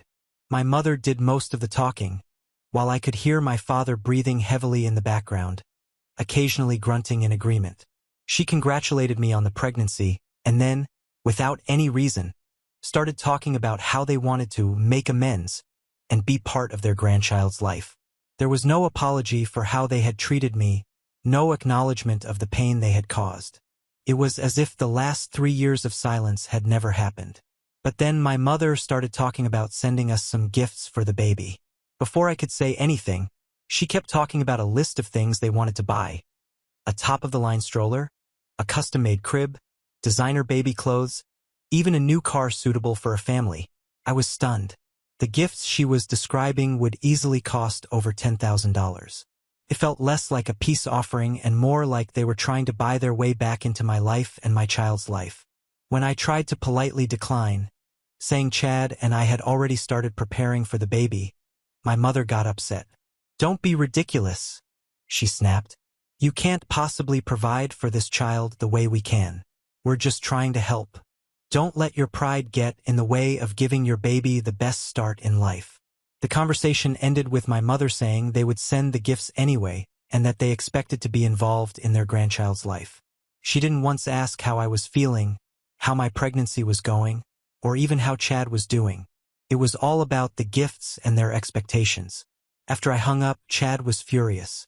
When I told him about the conversation, He felt like my parents were trying to undermine us, to show that they could provide things for our child that we couldn't. They're trying to buy their way into our lives, he said, pacing around our small living room. And once we accept these gifts, they'll use it as leverage to make demands about how we raise our child. I knew Chad had a point, but a small part of me still hoped that maybe this was just my parents' clumsy way of trying to reconnect.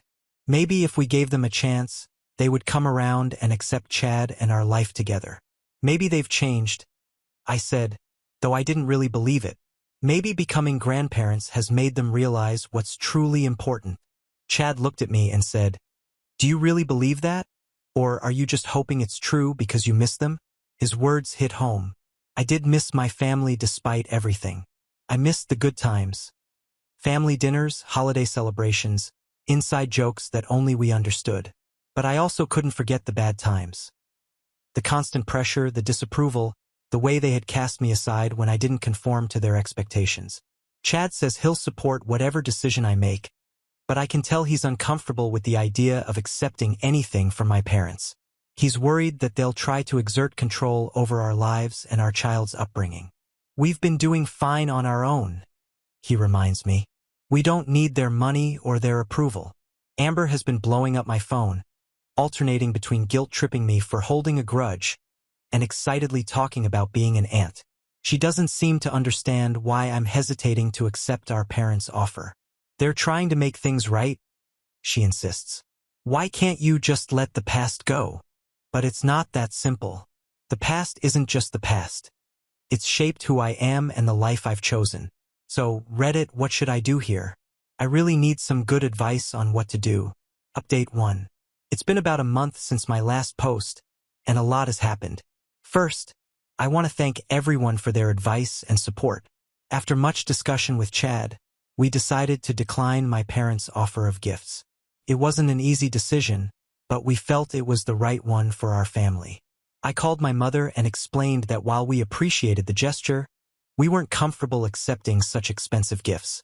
I tried to keep the conversation civil and suggested that if they wanted to be part of our child's life, we could start with smaller steps, maybe a dinner together to talk things through. My mother didn't take it well. She accused me of being ungrateful and stubborn, saying I was depriving my child of opportunities out of spite. "You're making a huge mistake," she said. "You're going to regret this when your child grows up without the advantages we can provide." I stood my ground, though. I explained that Chad and I were capable of providing for our child and that what we wanted from them was a relationship, not material things. The call ended with my mother hanging up on me. I thought that would be the end of it, but I was wrong.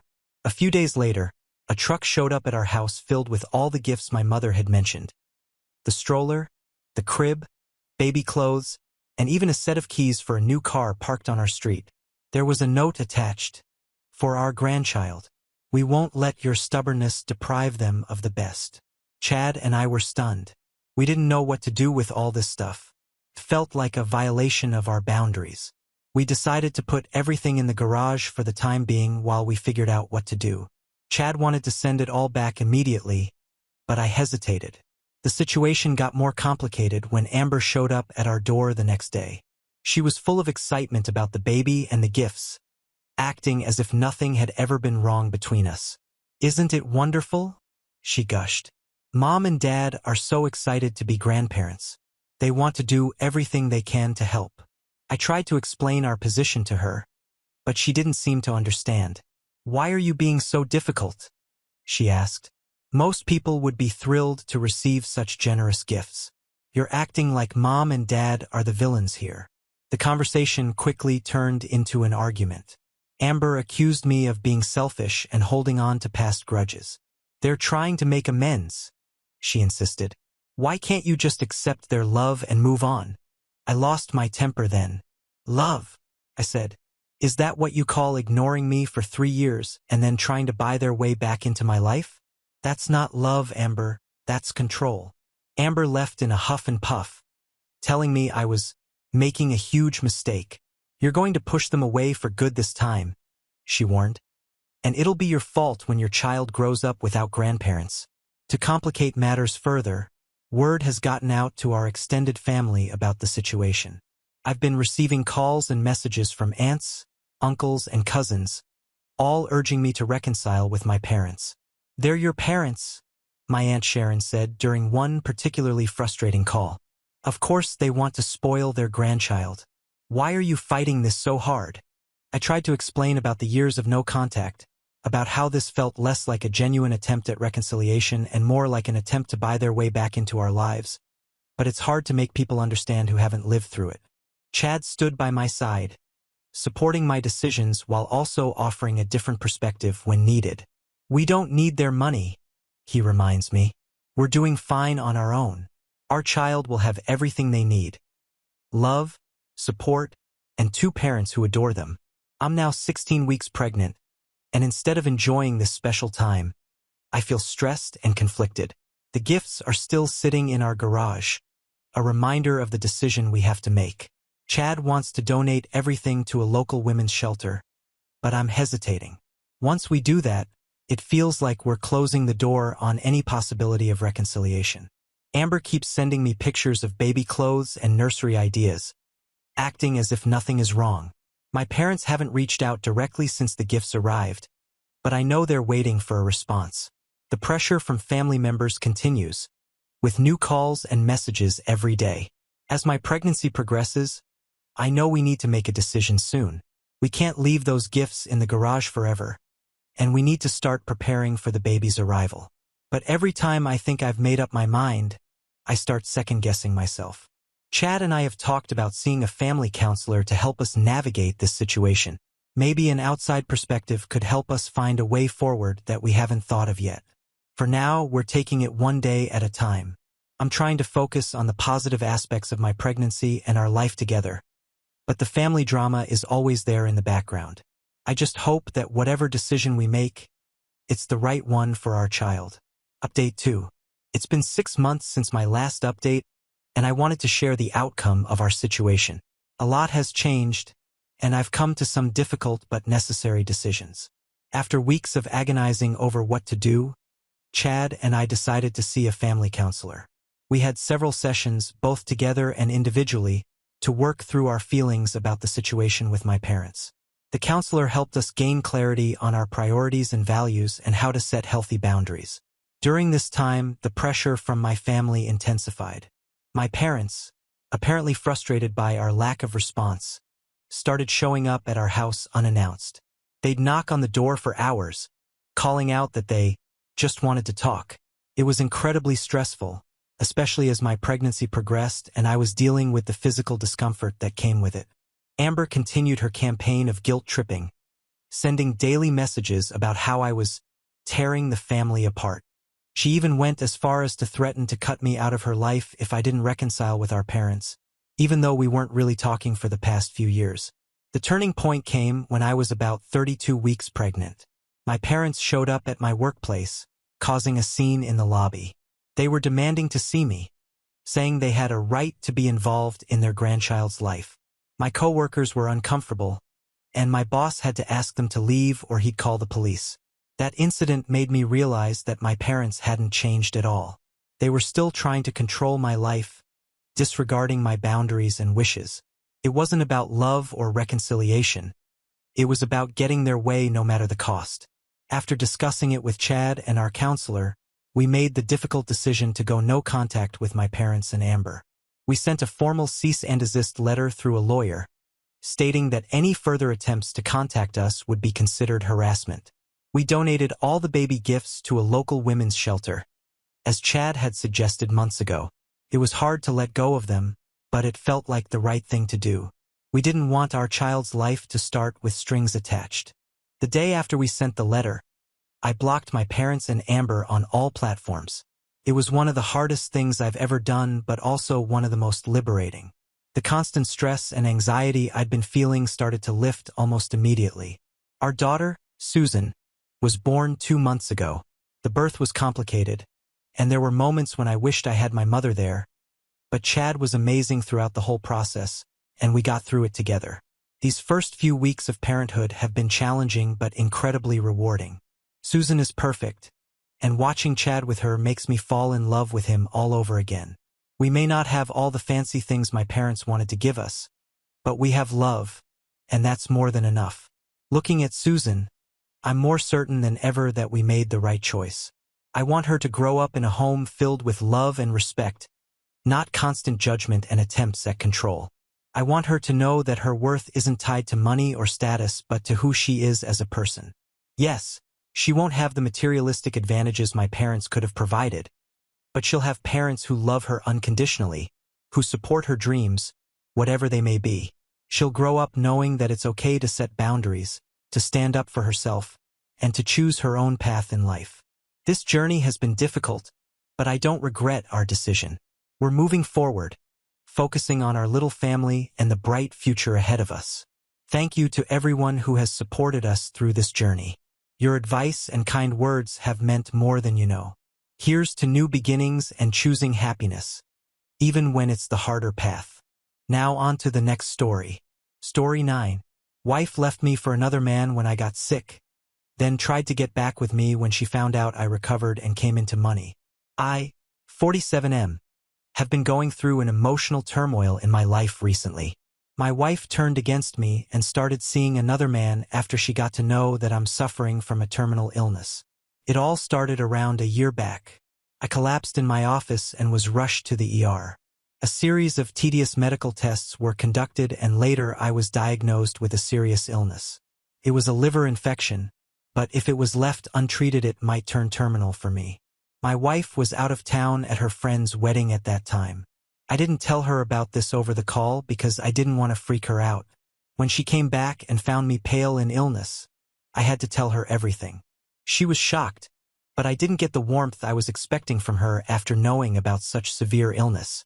I won't say she was cold, but I felt she was more disappointed rather than sad or upset. I felt like the disease was due to my mistake or something. Anyways, I focused on my healing and remained positive. It was becoming difficult for me to juggle my work and my health. I was advised of major lifestyle changes in my diet and exercise.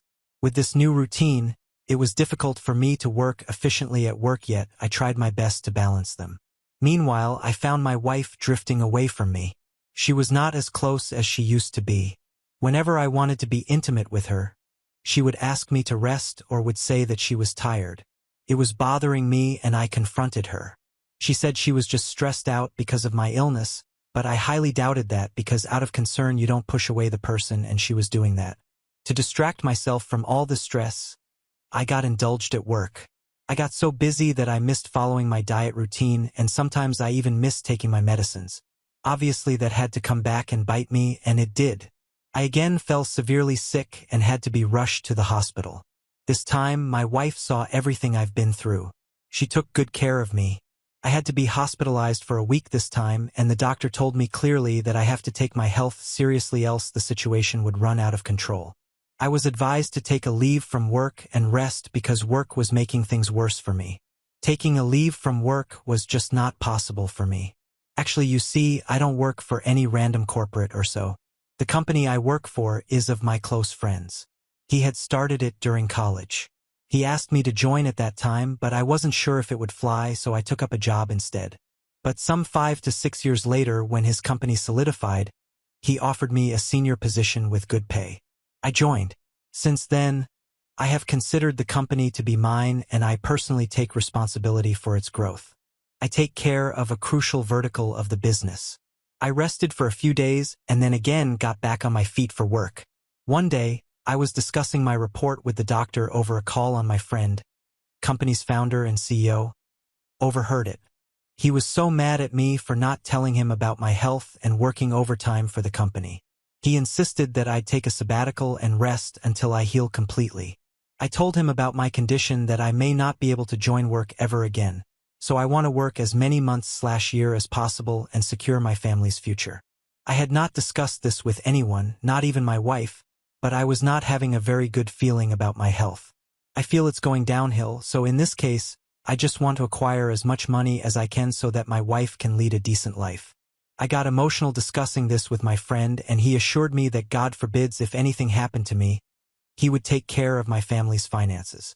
That was a huge assurance for me, but I didn't want to burden him. But he insisted that I'd take a sabbatical from work without a pay cut for 6 months, and if I really wanted I could work sometimes from home. I went home and told my wife that I won't be going to work from next day. Before I could tell her the entire stuff, she asked me if I was fired. I gave her a sarcastic look and said yes because of my deteriorating health condition. I wanted to lighten the situation by pulling up this prank. Her first reaction to this was, "Are you dying?" That broke my heart. How could she be so insensitive? But I played along and said yes. She was like, "How long?" I said, "I don't know, the doctor said maybe 6 to 7 months or sooner." I thought she would break into tears and all that and I would crack up, but her reaction was very cold. She was like, "How would I manage my finances? You don't have enough savings to cover for me. That's why I've been telling you to leave your friend's company and take a job overseas that pays better. We could have acquired enough wealth by now for me to lead a decent life." The bottom line is she wasn't bothered that I was dying. She was worried that I was dying poor and not leaving anything for her. I wanted to pacify her and tell her about the equity I own in the company which would help her lead a good life if anything happens to me, but I held back. I wanted to see what she would do next. I think I didn't mention that I was given some substantial equity in the company when we were able to reach our first biggest milestone. The amount in today's time is close to $1.1 million, and it is going to explode further as the company grows, which I'm sure it would.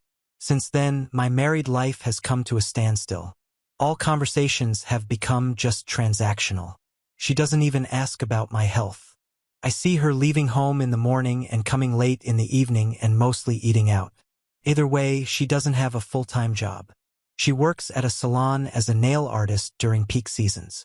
All this was disturbing me, but I focused on my health instead. Then last month, she came and asked me when we were getting divorced. My world crushed. Divorce is the last thing I want to deal with in this health condition. I was lost for words. She said there's nothing to be shocked about.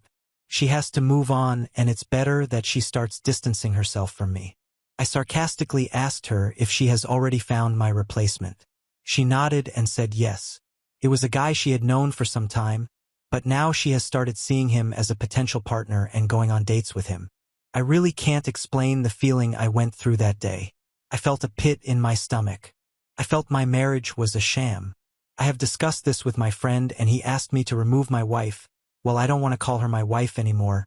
Let's stick to Jay, from all my legal nominees. I have removed her as my legal nominee in the equity and from everything else. Jay doesn't know about the equity thing because I thought of giving her as a surprise at my retirement. The money would have become huge by that time. Gladly, I had not told her. She would have masked her true self for the sake of the money. Edit to add. I'm diagnosed with a serious liver infection, and if I don't take care of myself, it might eventually turn terminal. With God's grace, the doctors are still hopeful of my recovery from this stage provided I follow what they say. Medication, lifestyle changes, rest, and all that stuff. I was just pulling a prank on my wife by telling her it was terminal to freak her out, and that prank changed everything. Update 1. Hello everyone. Thanks for all the kind wishes. Yes, you guys are right. I feel glad that I lied to her about my terminal illness and got to know her true colors, or else my whole life would have been a lie. We don't have children. My parents passed away a few years ago. I do have a brother, but we are not that close. So whatever I have would have automatically gone to her. Despite my deteriorating health, I was working so hard over the last 1 year to earn enough money to leave for her, and in return she did this to me. Initially, I tried ignoring her and focusing on my well-being. I joined a fitness class suggested by my doctor, followed a strict diet, went for runs, and did everything to improve my condition. But I wasn't healing at the pace I should have been. I realized whatever good I was doing for myself was ruined by the mere sight of my wife. I could not stand seeing her getting ready for the dates. She would come home drunk with smudged makeup and we barely talked. She occasionally used to ask about the divorce or comment on how many days of my life would increase by following the diet. It was obviously a very sarcastic and mean comment, although I pretended that I didn't care about it, but actually I was bothered by it. It was slowing down my healing process, or maybe just worsening it. Before this, I used to have a very boring life. It was just work and family. With family, I mean Jay. Now both of these going out of my life, I had nothing else to do. My friend offered me to move into the rooftop dwelling of the office. It's a one-bedroom kind of setup with a small living room where we used to hang out to de-stress ourselves after work. I accepted it because staying at home was choking me. Staying there would keep me distracted. At least I would be able to walk down the office anytime and catch up with my team and colleagues. Just a week of staying here has made me feel so much better. When I was moving out, Jay asked me if I was moving out permanently. I said, until the divorce is settled. She didn't call me after that. Only when the divorce papers reached her, she dropped a voicemail with a thank you note for releasing her fuss-free. Our divorce process went smooth because I didn't have anything substantial to fight for. I had, but she didn't know. The house in which we lived was on a 10-year lease. 8.5 years had already passed, 1.5 years remaining. I agreed to add her name as the tenant and she could enjoy living there for 1.5 years rent-free. She knew I didn't have enough savings and I told her I'm using that to sustain for the rest of my days and my diagnosis. So yeah, everything is settled pretty much. I'm now just focusing on eating right and attending my fitness sessions. I have also started joining some important office calls through my apartment to kill time. My latest diagnosis showed positive movement in my health and I couldn't be happier. Earlier I used to have this feeling that I may not live long despite the medication, but now I feel much more positive and I'm looking forward to a good life. I'll update if anything develops. Update 2. Hello everyone. Thanks for checking on me. Like I mentioned in my last update, my divorce was settled and I let my ex-wife live in my house until the lease expired. I was living in the company's rooftop house for a while. After the divorce, I vacated the house. I kept the bare minimum essentials with me and the remaining items shipped to the storage. Yeah, when I went home to pick up my belongings, Jay's boyfriend had moved in with her. He awkwardly walked towards me and said he was sorry to hear about my terminal illness. I just smiled. He asked how much time I had. I said, I don't know, maybe some more months. I was relatively calm on seeing my wife's boyfriend. Maybe I had moved on or I was just secretly happy dumping my freeloader wife on him. Health update. It's much better than before. I feel fitter than ever. I have been a lot more involved in my office work than before. Staying at my office building made everything so much better. I was able to work at my own convenience. Now that my health has stabilized, I'm planning to liquidate a portion of my equity to get my life together. I'm looking for a house to settle in. It's been more than 5 months I've been living in the office building. Though my friend insists that I can live as long as I want, I don't want to take unnecessary advantage of his kindness.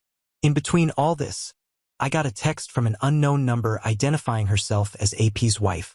She requested a meeting. I agreed. When I met her, she asked me about my health. She looked somewhat surprised and said I didn't look like I was suffering from a terminal illness. I smiled and asked her what else she knows about me and why she wanted to meet me. She told me that her husband had an affair with Jay for more than 2 years, but they had kept it hidden. After my illness came out and my wife got the house, AP told his wife about the affair, left her and moved into my house. I was perplexed because Jay knew that the house is leased and not owned. Also, she had just put up an act of finding another man because of my illness, but in real she had been cheating on me way before that. AP's wife was devastated by all this because according to her, Jay had lured her husband into the affair because 2 years back he got an inheritance money from his father. AP looks quite older than us, maybe in the late 50s, and they have grown-up kids as well. She was okay to reconcile with her husband if Jay left him alone and hence wanted my help. I asked her if she was sure about this because AP has been cheating on her for 2 years. She said yes because she didn't want a broken family and they had plans of retiring together and now she cannot fathom living alone in the retirement age of her life. I'm not judging her at all. It's her choice if she wants to get back with her cheating husband. They were not yet divorced. I dropped the truth about my health and she was delighted. She congratulated me on my recovery. She asked me about my next plan and I told her that I was planning to have my own place. That's when I told her that the house in which Jay and AP were living was not owned but leased for the next 1.5 years.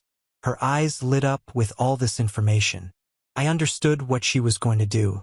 She thanked me and left. The next morning I woke up with my phone buzzing non-stop from Jay's calls and messages. There were several voice notes that said, Why did you lie about your health? Why didn't you tell me about your recovery? You cheated by hiding about the equity thing. It was so funny to hear all those panic messages. She then visited my office. I saw her through the conference room, yet asked the receptionist to let her wait for a couple of hours. I know it sounds evil to say this, but I enjoyed seeing her anxious. The tables have turned. Months ago, I was living my life in the same anxiety and desperation, seeing her getting ready for her dates and coming back home drunk late night. When she was finally led into my cabin, she stormed inside and shouted at me the same thing that she said on voicemails. I heard every bit of it, rather I enjoyed her rage. It was coming from a place of misery. I smirked at her and asked how long she had been cheating on me. She stood silent. She tried to lie that it was only after my illness. I gave her the look that I knew it all. I asked her to confess everything, told her I knew she had been seeing AP for 2 years, asked her if she was with me only for money. She confessed it was just casual friendship, which meant nothing. It was only after the news of terminal illness that she slept with AP. I was like, cool. This is what you do when your husband is dying. You sleep with another man? She was still lying. I pestered her to speak the truth. She started crying and pleading to get back together.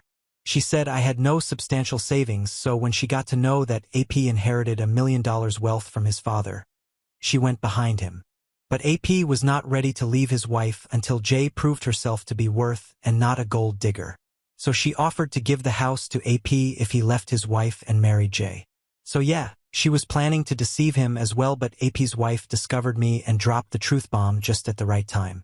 I smiled and asked her to leave. She requested to meet for dinner. I refused and asked her to leave. She was like, now that everything is sorted, let's get back together and restart our lives. Now I have no complaints from you. She tried to use her tears to get away with her request, but she forgot that she was no longer my wife and that I would give in to all her demands. I asked her to leave, else I would call security on her. I tell you, nothing is more fulfilling than seeing the defeated face of your cheater partner. I'll update after settling down with my new life. Update 3. Hey people. I'm feeling so happy to write this update. My latest diagnosis report confirms that I have healed completely. I have lost almost 25 pounds from the time I was diagnosed with liver disease. It had to do a lot with my lifestyle. I was so busy making money for my family, red ex-wife, that I didn't care about my health, and of all it for what? For nothing. She divorced me as soon as she got to know I was dying. The last I updated on this thread was Jay showing up at my workplace asking for a chance. Actually, what happened was, after meeting with me, AP's wife went straight to AP and told him that Jay was a gold digger and was with him just for the money. Until now, AP was defending Jay because she had let him move into the house. But when he got to know that the house was leased and she soon would be completely dependent on him, he felt betrayed. There were several other lies Jay had told him to manipulate him into her skirts. She was indeed behind him for his inheritance money, but AP's wife was adamant about not letting that money go to Jay because it was for her children. Eventually, AP's wife was successful in throwing out Jay from AP's life. I don't know what dynamics AP was having with his wife and his family. AP's wife used to be in touch with me earlier and gave me updates, but now we don't talk. I asked her a few times how could she forgive her husband's cheating, but she was reluctant to take personal questions, so I didn't ask her further. Ex-wife tried all means to reconcile with me. Calls, emails, texts. When it became too much, I blocked her from all platforms. When she got to know that I was getting a place for myself, she showed up at my office and sent me flowers and gifts at work. The thing is, she doesn't have a job. The house lease is about to expire in a couple of months. I got to know from one of my neighbor buddies that Jay had rented out one of the rooms of the house to a bachelor for over a year. The rent covers her other expenses. I don't know how else she is surviving without an income.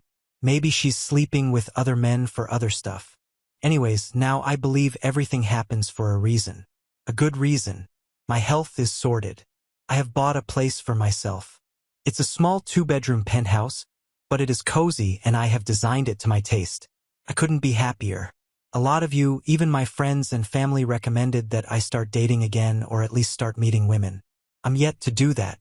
Some of the office juniors recommended social media platforms, especially for 45-plus age group people who are restarting their lives as 2.0. I have installed it but not very confident about getting into the modern dating game. People have also cautioned me against scammers on these dating sites, so I'm slightly scared. Just don't want to get into any new mess again. Any tips or suggestions are highly appreciated. Thanks for all the support and advice. Now on to the next story. Story 10. Discovered my wife was cheating on me with a married man. So I catfished him and invited his wife to confront them together. We exposed their affair and I divorced my wife. I'm a 28-year-old guy and I've been happily married to my awesome wife, Ella, who's 25, for about 3 years now. We're the kind of couple who knows each other so well that we finish each other's sentences and laugh at each other's silly jokes. Life has been pretty great, or at least that's what I believed. Recently, though, I couldn't help but notice that Ella has been acting a bit strange. She started staying late at work more often and became all secretive about her phone. It might sound weird, but call it a gut feeling or just intuition. I had this hunch that something might not be quite right. After weeks of trying to push away those troubling thoughts, I finally decided to confront the situation head-on. It was nerve-wracking, but I knew I needed to find the truth, even if it meant facing some painful realities. Late one night, while she was asleep, I planned to check her phone and go through her messages and apps. I had never done something like this before, but I hoped it would give me some clarity, and deep down, I prayed that my gut instincts were wrong. As I was swiping through her photo gallery, my heart sank when I saw a picture of her with an unfamiliar man kissing her cheek.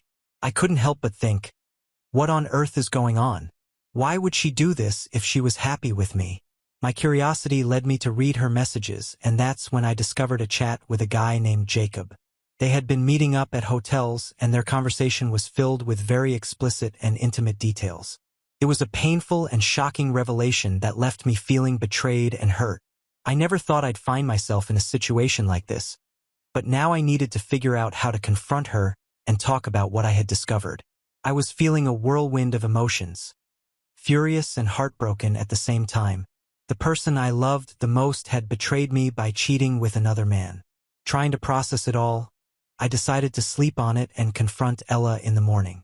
When morning came, she looked really stressed and anxious. She must have noticed that her phone was moved from her usual spot on the bedside table.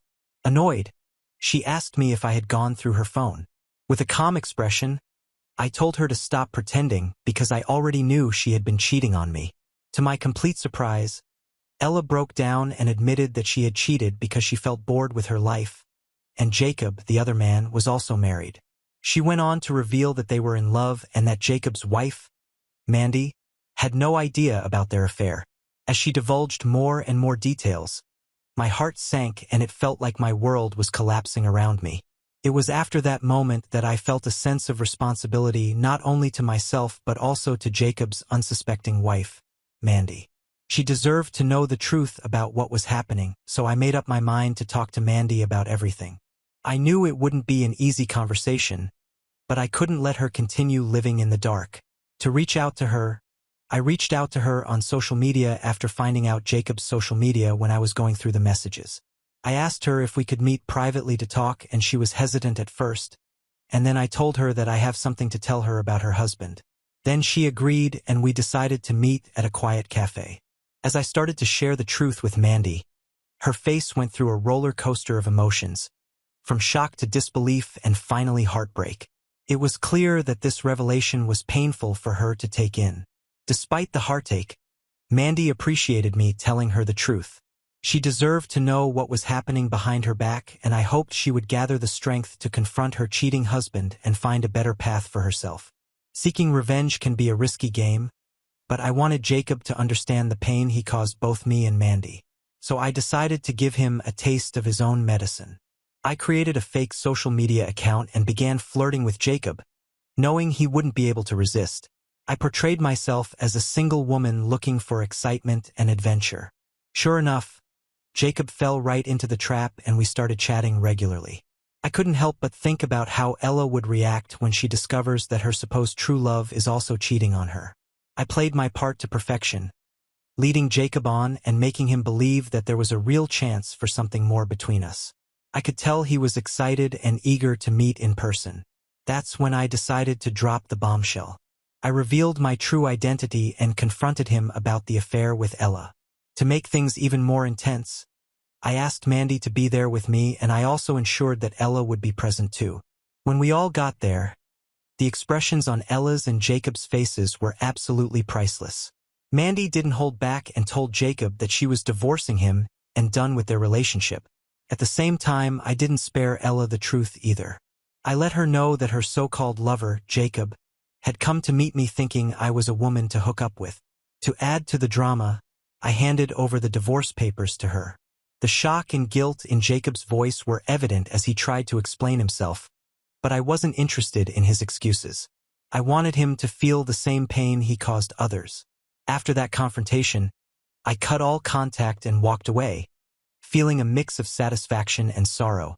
Ella looked equally confused, and she started to cry, begging me to stay and that she still loved me. I didn't believe anything she said. I told her that I will give her a week to pack up and leave for my house, and I walked away.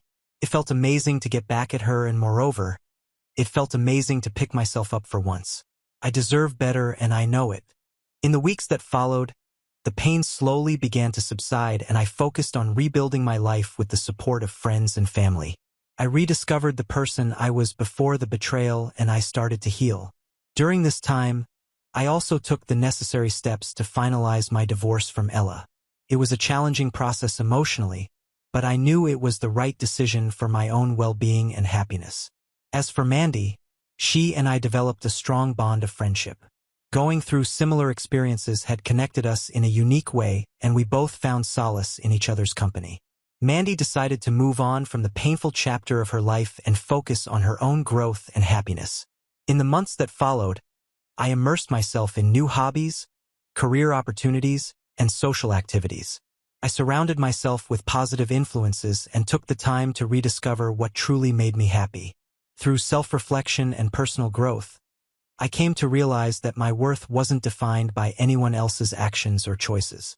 I learned to love and value myself, and that newfound self-respect allowed me to attract healthier relationships into my life. Eventually, I met someone new, a kind, understanding, and loyal person who appreciated me for who I was and treated me with the love and respect I deserved. We took things slowly, allowing trust and affection to blossom naturally. This relationship taught me that there is hope for love after heartbreak, and that the right person can come into your life when you least expect it. As for Ella and Jacob, I heard through the grapevine that their relationship was short-lived after the confrontation. The trust they once had in each other was irrevocably shattered, and they went their separate ways. In the end, I chose not to dwell on revenge or bitterness. Instead, I focused on my own growth and happiness. The experience taught me valuable lessons about trust, forgiveness, and the importance of prioritizing self-love. Now on to the next story. Story 11. I discovered that my fiancé of 8 years cheated on me with escorts. I 30F, and my fiancé 30M. I can't believe I even had to write that sentence out. We have been together for 8 years, engaged for 6 months. We have had problems connecting lately due to a host of underlying issues, his drug and alcohol problems, and I dealt with seasonal affective disorder over the winter. A week ago, we went on a trip to get away and rekindle our love, blah blah blah, and I thought we were getting on the right track. However, since we got back, both nights he stayed out past 3 a.m. on a work night, and I've had my suspicions that he started doing coke again, which he promised me he wouldn't. So I snooped. I know his computer iMessages because they sync up with his phone messages, and yes, he was texting with his dealer and sending pics of him doing coke to his friend Greg. But then I noticed the texts to Greg were weird, like heart emojis and "I miss you." So I kept scrolling, and there were all these explicit texts and him telling this girl he loves her. Obviously, Greg was a fake name, and he was saying how much he despises me, and honestly, all this shocking stuff. I still believe I'm in some kind of nightmare. He's been sending her thousands of dollars, and based off their conversations, she's not the only escort he's been sleeping with, and he hasn't been using protection. The kicker is, I've been helping him pay rent and sending him money here and there because of cash flow issues with his business, and he has cash flow issues because of the prostitutes. I don't know why I'm posting this here, Maybe because I'm too embarrassed to confide in anyone I know. Maybe I'm hoping to hear how other people have gotten through similar situations. He's going out of town next week for work, aka to meet up with his escort, and I'm planning on just moving out without saying anything. I also plan on telling his dad what's going on, since it's his father's business and he's taking company money to pay for sex. I also think I should tell his dad about the drug abuse because he's going to kill himself with the path he's on. Coke, Adderall, Xanax, booze, any other substances in the vicinity. I actually hate him to my core right now, but don't actually want him dead. Sorry for the stream of thought wall of text. It's just 3 a.m., and I can't sleep, and I feel so blindsided and hoping if I ever fall asleep, I'll wake up and this never happened. Comments where the original poster, OP, has replied. Comment 1. Damn, that's pretty low down. You obviously know what needs to be done. Take an STD test to make sure you're clean and get rid of this guy. 8 years and he's sleeping with prostitutes and doing coke. He clearly doesn't care about his life. Don't let him ruin yours as well. Yep. Getting tested is number 1 on my list to do, and thank you. I can't believe I wasted 8 years for this to be the end. I can't have him ruin my life any longer. Comment 2. I hear you on the time wasting. Look at it as a lesson on what not to tolerate from now on. True. Definitely changing my ways moving forward. And at least we never went through with a wedding. Thank you. Update 1. February 11th, 2024.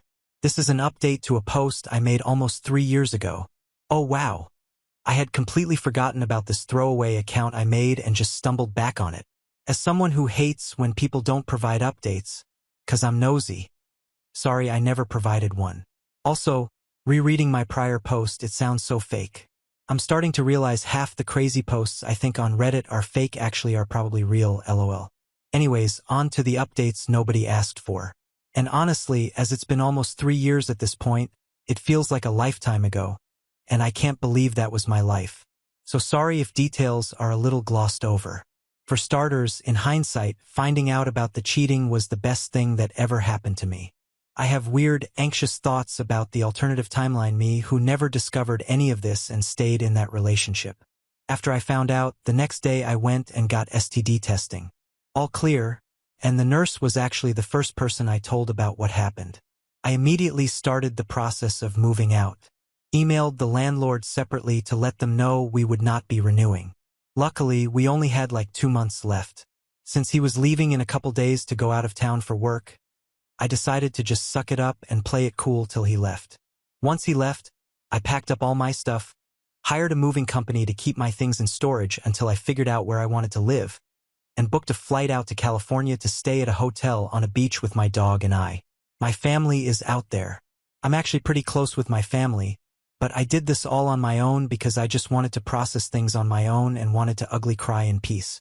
The day my ex was supposed to return to our apartment, I did end up contacting his parents to let them know what was up so they could meet him there, mainly because I was afraid he would do something drastic once he saw I was gone. I ended up staying in California for a couple of months with my sister until I decided to move back to my city midsummer. I didn't love living out of a suitcase and wanted to make a new place for myself. After initially staying no contact, me and my ex did start texting again. It was not healthy and probably due to some level of codependency.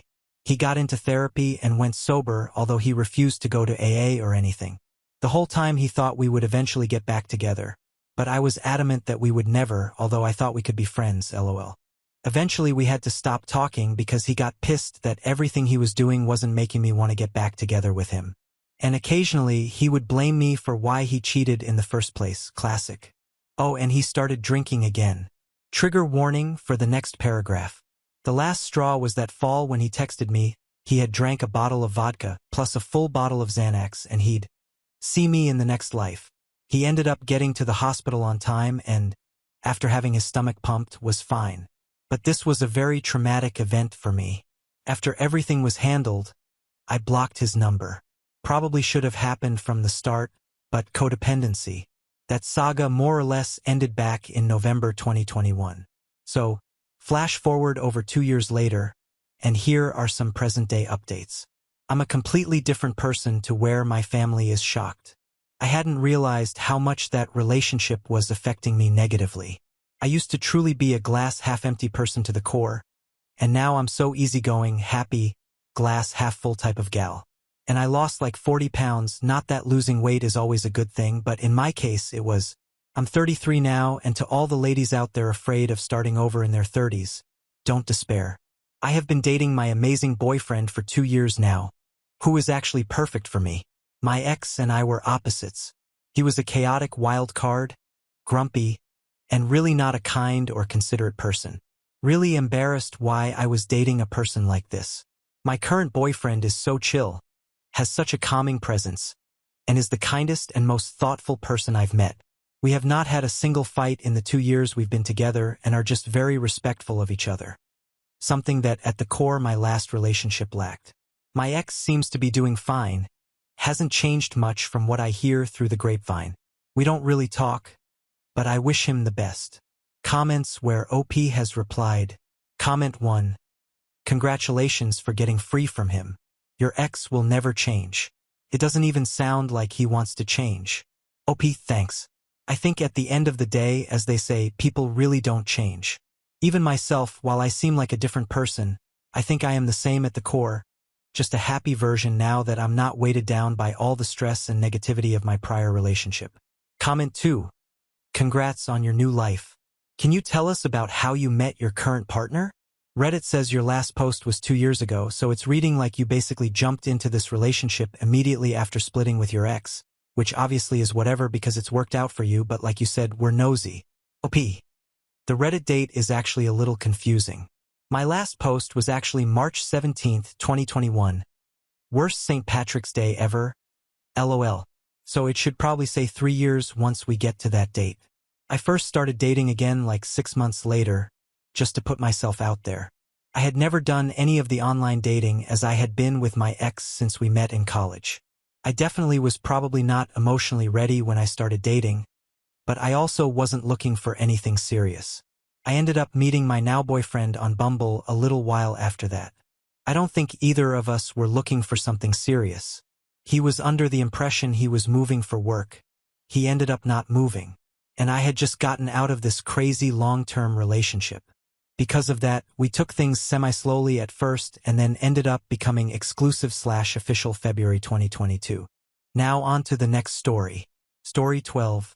Discovered my wife went on a honeymoon with her AP after our marriage. Then I went to her work and exposed them. I, 29 male, had just relocated to a new city. It was during one of those nights of trying to get acquainted with the new surroundings that I met my current wife. We would go on to date for a year before tying the knot. Shortly after, the initial stages of our relationship were pretty much like any other new marriage, blissful, full of adoration for each other and wanting to spend any chance you get together. But some red flags were already looming in the background. While dating, my wife had a lucrative job that came with many perks and benefits that would trickle down to me by virtue of being her better half. My wife introduced me to her boss and seemed to be going on well as we got along just fine. I had to play the supportive husband as my wife's job entailed a lot of traveling to various states for meetings. I didn't make much out of it as it was usually a team traveling together with their boss in tow. I never complained until this one time, 2 weeks after the wedding, when my wife talked of going on a business trip with her boss only. It only seemed right that we spend a bit more time together since we were still in the honeymoon phase. I mentioned the same to her and even tried to stop her, but a furious fight occurred instead. We had never had a fight before. She called me unreasonable and I couldn't help but wonder a little about these business trips. In the end, she definitely still traveled with her boss, totally disregarding my feelings. Feeling distraught, I turned to my friends for advice and their take on the matter. In unison, they all suspected that something was amiss. This just escalated my curiosity, but I had no option but to wait for her return as it was pointless trying to have a serious discussion with her right then. She came back after a week. I played it cool to avert any suspicion. I attempted to unlock her phone when she slept, to no avail. She had altered her PIN. Undeterred, I secretly watched her moves for the next few days with the hopes of retrieving the PIN. That came to fruition as I saw her key it in and mastered it. When I next got a hold of her phone, I wasn't ready for what met my eyes. My wife had changed her boss's name to a woman's, but I was able to join the dots because of the nature of the conversation and the threads and the numerous nudes exchanged between the two. You can imagine my shock. She had been unfaithful all along. I felt so torn and confused. The so-called business trip was what she considered her real honeymoon. Those were the exact words she used while chatting with her boss. It now became apparent that she had gotten married to me to conceal the rumors going around about dating her boss, a married man. Suddenly it hit me that all the benefits and preferential treatment she got from her boss were due to their affair and not on merits. How could I have been so gullible? But whoever thinks straight when so deep in love and at the initial stages of a hopeful marriage, full of hopes, dreams, and plans together. I took screenshots and sent them to my phone for evidence and discreetly deleted any traces of these acts. I'm not sure if it was my fury that made me avenge, but I just know despite her hurting me, I wasn't proud of what I did after. I took my wife's computer and edited her presentation that was due the next morning. I opted to add an intimate photo of her and her boss from their recent honeymoon as the second slide, leaving everything else untouched. And as expected, the next morning she went to work with her presentation, unsuspecting of anything. About an hour later, I received a call from a very frantic and hysterical wife of mine. She had done the presentation and instead exposed herself and her boss to all and sundry. She had the audacity to say I had ruined her life and all that she had worked for. What ensued next was her coming home raving mad and trying to hit me. I asked her to leave to avoid any other confrontations at that point, and she refused. Luckily, her cousin lives nearby, so I called on her to come and salvage the situation. After explaining what had transpired, she came in and whisked my wife away as she kept screaming at the top of her voice, causing drama. I just wanted peace of mind and somehow felt relieved for how she felt because frankly she deserved it. More so, I filed for an annulment of the marriage. We've only been married for under a month and I don't wish to be associated with her in any way ever. So I'll emerge pretty unscathed except for the tremendous emotional trauma.